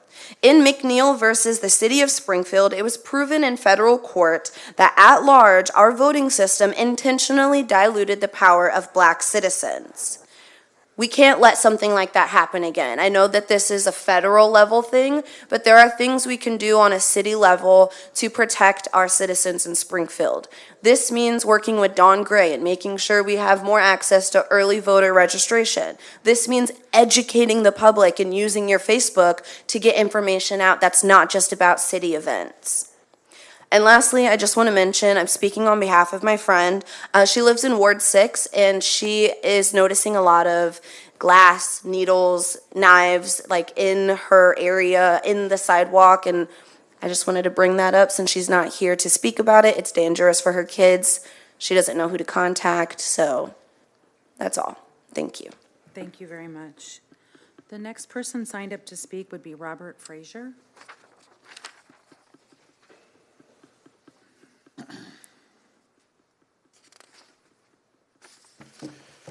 Thank you, Mayor. I just want to say thank you to Chief Scarlett and Fire Chief for their job. They've done a great job, great communicators. I wanted to speak and thank you again, Mayor, for supporting the CSA program. Through the first initiative was the reimbursable grant that we actually got one check in, and it is much appreciated. Thank you. With that being said, we have to do a lot more. And I appreciate OPED and everybody that has been listening and is trying to do something. Poverty, whatever you want to call it, impoverished, desolate, broke, indigent, is growing by the day. They say there's about 20,000 to 25,000 people that are living in Springfield that are below the poverty level. Maybe in the county, it's probably upwards of 30,000. These are only counted through, I don't know what means they are. Depends on what website you look at. But the problem is growing. We're doing our part to make people feel better about themselves through cleaning clothes and linen. But I want to thank the council about what happened tonight with Sangamon Growth Alliance. And I can close my book on this. You're speaking from the heart. What is going on to businesses in this county is horrendous, especially minority businesses. I can speak because I know of a person that runs one and basically runs one with no support, zero. This person has put their life on the line and continue to do it every day. And this is done through procurement processes, which the city in the past have done a horrible job. This person travels the state performing state contracts, which has directly supported the CSA program. And without that, it would have never happened. We have an industry in this community that I, in fact, asked Ryan McGrady about supporting, because without support and financial backing, there is no black-owned and operated businesses that can do anything as far as growing. We have to have the backing and the same backing as everybody else. There is an industry in this area that has large corporations, in fact, there's probably 3 of them, that provides direct support to this city and to this county and to state, all different levels, to the tune of probably $100 million. And we just I know a person that just participates in that at a very small level. In fact, we travel the state and provide services for the state and some local businesses. But trust me, not sitting at the table to help with these decisions is very frustrating. And when you talk to people like the Sangamon Growth Alliance, they look down at you as to why would you think or even dare to think that you would be able to be on the level as some of these major corporations. And frankly, for me, I know I work 7 days a week and I work very hard and I know we can compete. And without this conversation that went on tonight, I'm not so sure why it has never taken place, but there's a lot more that needs to be done. And if you guys, any of you, want to know more, please include this person, bring them to the table, and they'll be more than happy to give you all the details about all of the fight that continues to go on every day of no inclusion. But the only way we win this fight is we learn how to play the game. And trust me, we've learned how to play the game, and support is what we need. Because we won't need any grant program if we continue to win contracts and do the work as a city, and we got plenty of place to build right around the corner. I asked about the rail, the 2 rail system out there by 72. They looked at me like, man, you must be crazy. But the business support is here. We have the ability to support from St. Louis to Chicago, from Indiana to Iowa, if we have the opportunity. Thank you. Thank you, sir. Thank you. The next person signed up to speak is Hewitt Douglas.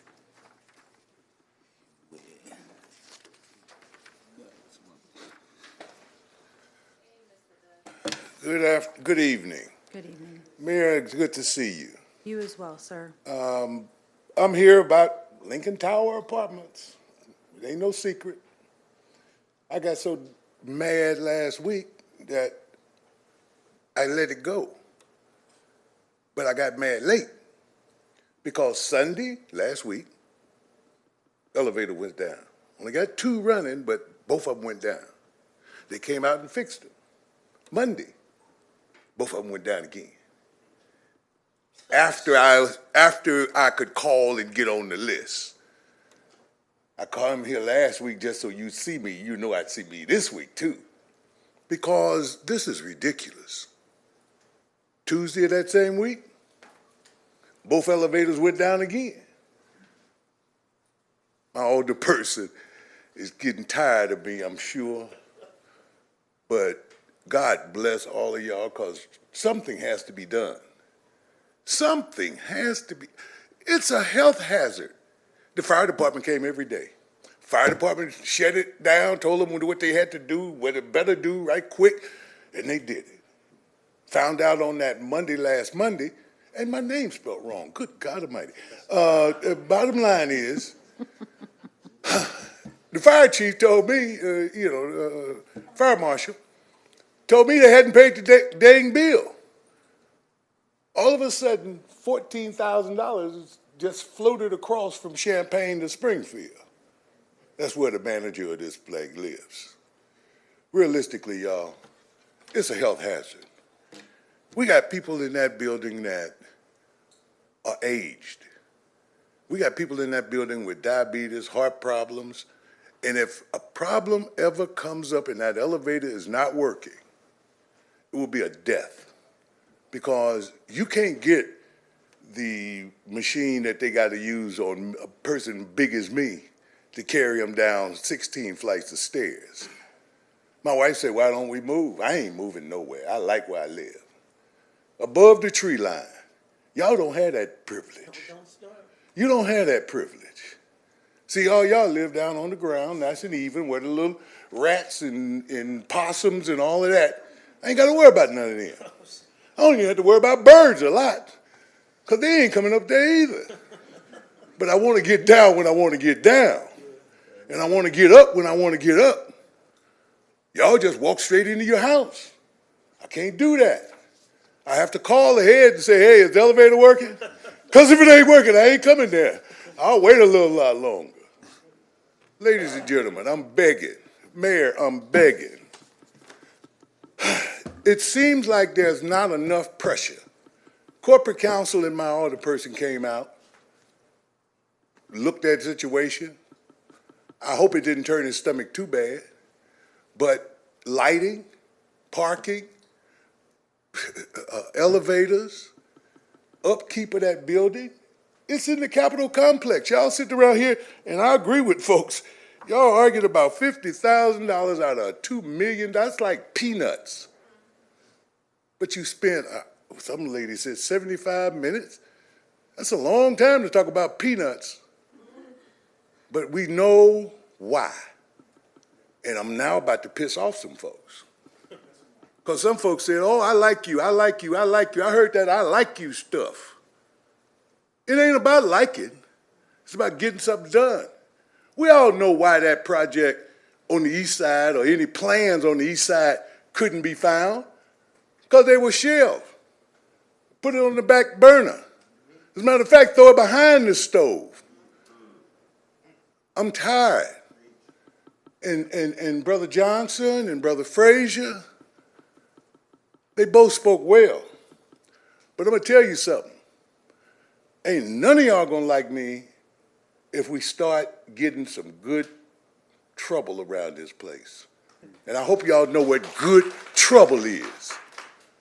Because I told you before, I can stand outside of this building right there by myself and disrupt this whole hall by myself. Because loud I can get. Belligerent I can get. I'm not going to be belligerent, but I can get there. I'm just asking y'all, please, Mayor, work with the city council, the corporate council. Come to my building, please. Come to my building and put some more pressure on these people. Because I know you're not going to give us any money, but at least you can give us some support. God bless. Mr. Douglas, Alderwoman Purchase has signed up to speak with you. No, it's not Mr. Douglas. I just Okay. wanted Yes, I just wanted to Alderwoman. say, Madam Mayor, Corporate Counsel. So first off, definitely, I thank Wardock for coming out with us, and Mr. Douglas gave us a tour so he could see everything, and we're working on things. But I think now, Katia, at this point, I'm getting agitated because to see them pay their bill within 24 hours, now you playing with my intelligence. So with the company. They should be able to fix this stuff, but the pressure that we've put on them now they're coming up with money, they're able to provide stuff. I have 2 other high-rises that just approved new elevators through the Housing Authority for Bonasinga and other places that's having the same issues, but they decide they don't want to fix it. At this point, when they come to court, once we give them that time frame, what else can we do? And I don't want to put the big green sticker on the door like we No, did we at the don't want window. that. And you just heard Mr. Douglas like Had his to be back on the 16th ground floor. with y'all. But is that the last resort that we can do to really get them to fix the items that they need to do in the building? More or less. That is the biggest stick that we carry, is to occupancy prohibit the building. And I don't think anybody's suggesting that that is a good solution. Right. I know that with respect to the incident that's being referenced, the violation report was immediately referred to code enforcement. It was received and processed by that department. I apologize that I'm no longer in charge of that department, but I still keep in contact with them, and it's been processed. So they will have another court date here, probably within the next 21 to 30 days. And like all the other cases we've had with them, a fine will be imposed. Enforcement will be continued to be pursued through the circuit court. And, a court can order them time and time again to fix the elevators. But at the end of the day, unfortunately, our authority doesn't extend to dragging someone out there by their hand, putting the hammer in their hand, holding their hand. Unfortunately, it's not something the city can do. We can apply as much pressure as we can, but aside from shutting down the building, that's, I'm afraid, the best we can do. Thank you. And Mordock, I kind of knew that's where we were heading to. So, Mr. Douglas, when I first got appointed, you all shared how long the parking garage looked the way it looked and how long y'all had been complaining. When that pressure from you and I and the residents happened, guess what? That parking garage got shut down. And it's still shut down. And some of the residents was upset, but you had my back to say, hey, this is what happened when you call your elected official and she actually is doing her job. That's the same thing that's gonna happen next, how you saw the window. If we have to really apply that pressure, it's gonna be the green sticker on the door. Oh, I know. And I know Fire that's Marshal not- explained that. Yeah, so I know that's not the ending result you want, but at some point, that's just like the last option of what can happen. And I know, working with the mayor, that's not something that we want to do. Miss Mimi, y'all saw me cry. This lady was 80 or 91 years old that was sleeping downstairs at nighttime because she couldn't get upstairs, and there was no heat in the foyer area. I was going over there once a week just to see for myself. Their packages are sitting downstairs because FedEx and Amazon and them can't even get up the freight. So at this point, we just leaving them out there, and then they threatening you all when you don't want to pay rent because they not fixing stuff. So I think I'm actually lost as to what else we can do too. So I wanted Katia or Mordock to say that to you and for the residents that's watching, because there's nothing else that we can do. That's the last thing. Just like you see the Wyndham over there working and we see all them yellow trucks every day. Yes, ma'am. They won't open back up until they do their job. Yeah. And Mayor, I want to tell you, they put out plaques. I sent a picture of it. Oh, they got a picture of brand new elevators. It looked nice. They could be in the Esquire magazine or something. I mean, these are nice pictures. And they say it'll be soon. I don't know how soon. Thank you, Mr. Douglas. Thank you. We got you, Mr. The next person signed up to speak is Tiara Standage.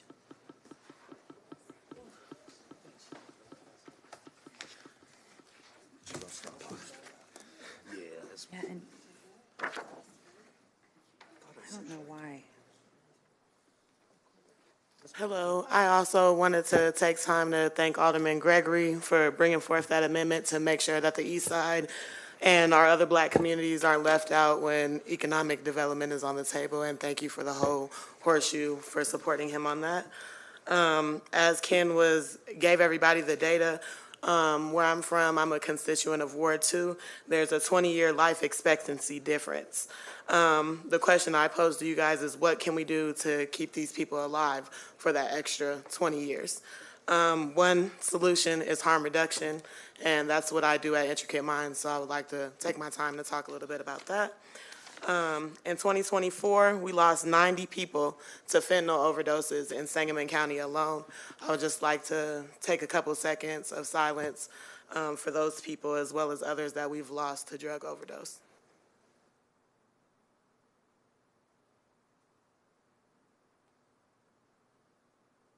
Thank you for that. Intricate Minds was founded in 2023 by myself after losing my mother to a fentanyl overdose. We are a harm reduction-centered nonprofit community center. We do not have any requirements or qualifications for our participants to receive services. This means that our participants include a little bit of everyone, from the unhoused, single parents, the elderly, and everyone in between.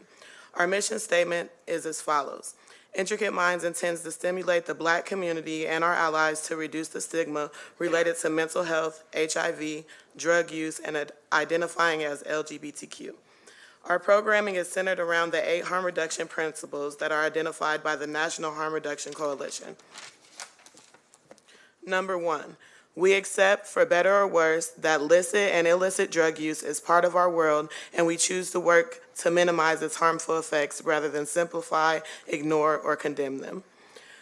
We understand drug use is a complex, multifaceted phenomenon that encompasses a continuum of behaviors from severe use to total abstinence, and we acknowledge that some ways of using drugs are clearly safer than others. Number 3, we establish the quality of individual and community well-being as the criteria for successful interventions and policies, not the cessation of all drug use. Number 4, we provide non-judgmental services and resources to people who use drugs and the communities in which they live in order to assist them in reducing harm. Number 5, we ensure that people who use drugs and those with a history of drug use continually have a real voice in creation of the programs and policies designed to serve them. Number 6, we affirm people who use drugs as the primary agents of reducing the harms of their drug use, and we seek to empower people who use drugs to share information and support each other in strategies which meet their actual conditions of use. Number 7, we recognize that the realities of poverty, class, racism, social isolation, past trauma, sex-based discrimination, and other social inequities affect both people's vulnerability to and capacity for effectively dealing with drug-related harm. Number 8, we do not attempt to minimize or ignore the real and tragic harm and danger that can be associated with illicit drug use. These are the 8 principles that are the root of what harm reduction is. Harm reduction is healthcare, harm reduction is love, and harm reduction saves lives. And that's all I have for today. Thank you. Thank you very much. Thank you. The chair will entertain a motion for adjournment. Second. Get a second? Thank you. All those in favor say aye. Opposed, nay. The ayes have it.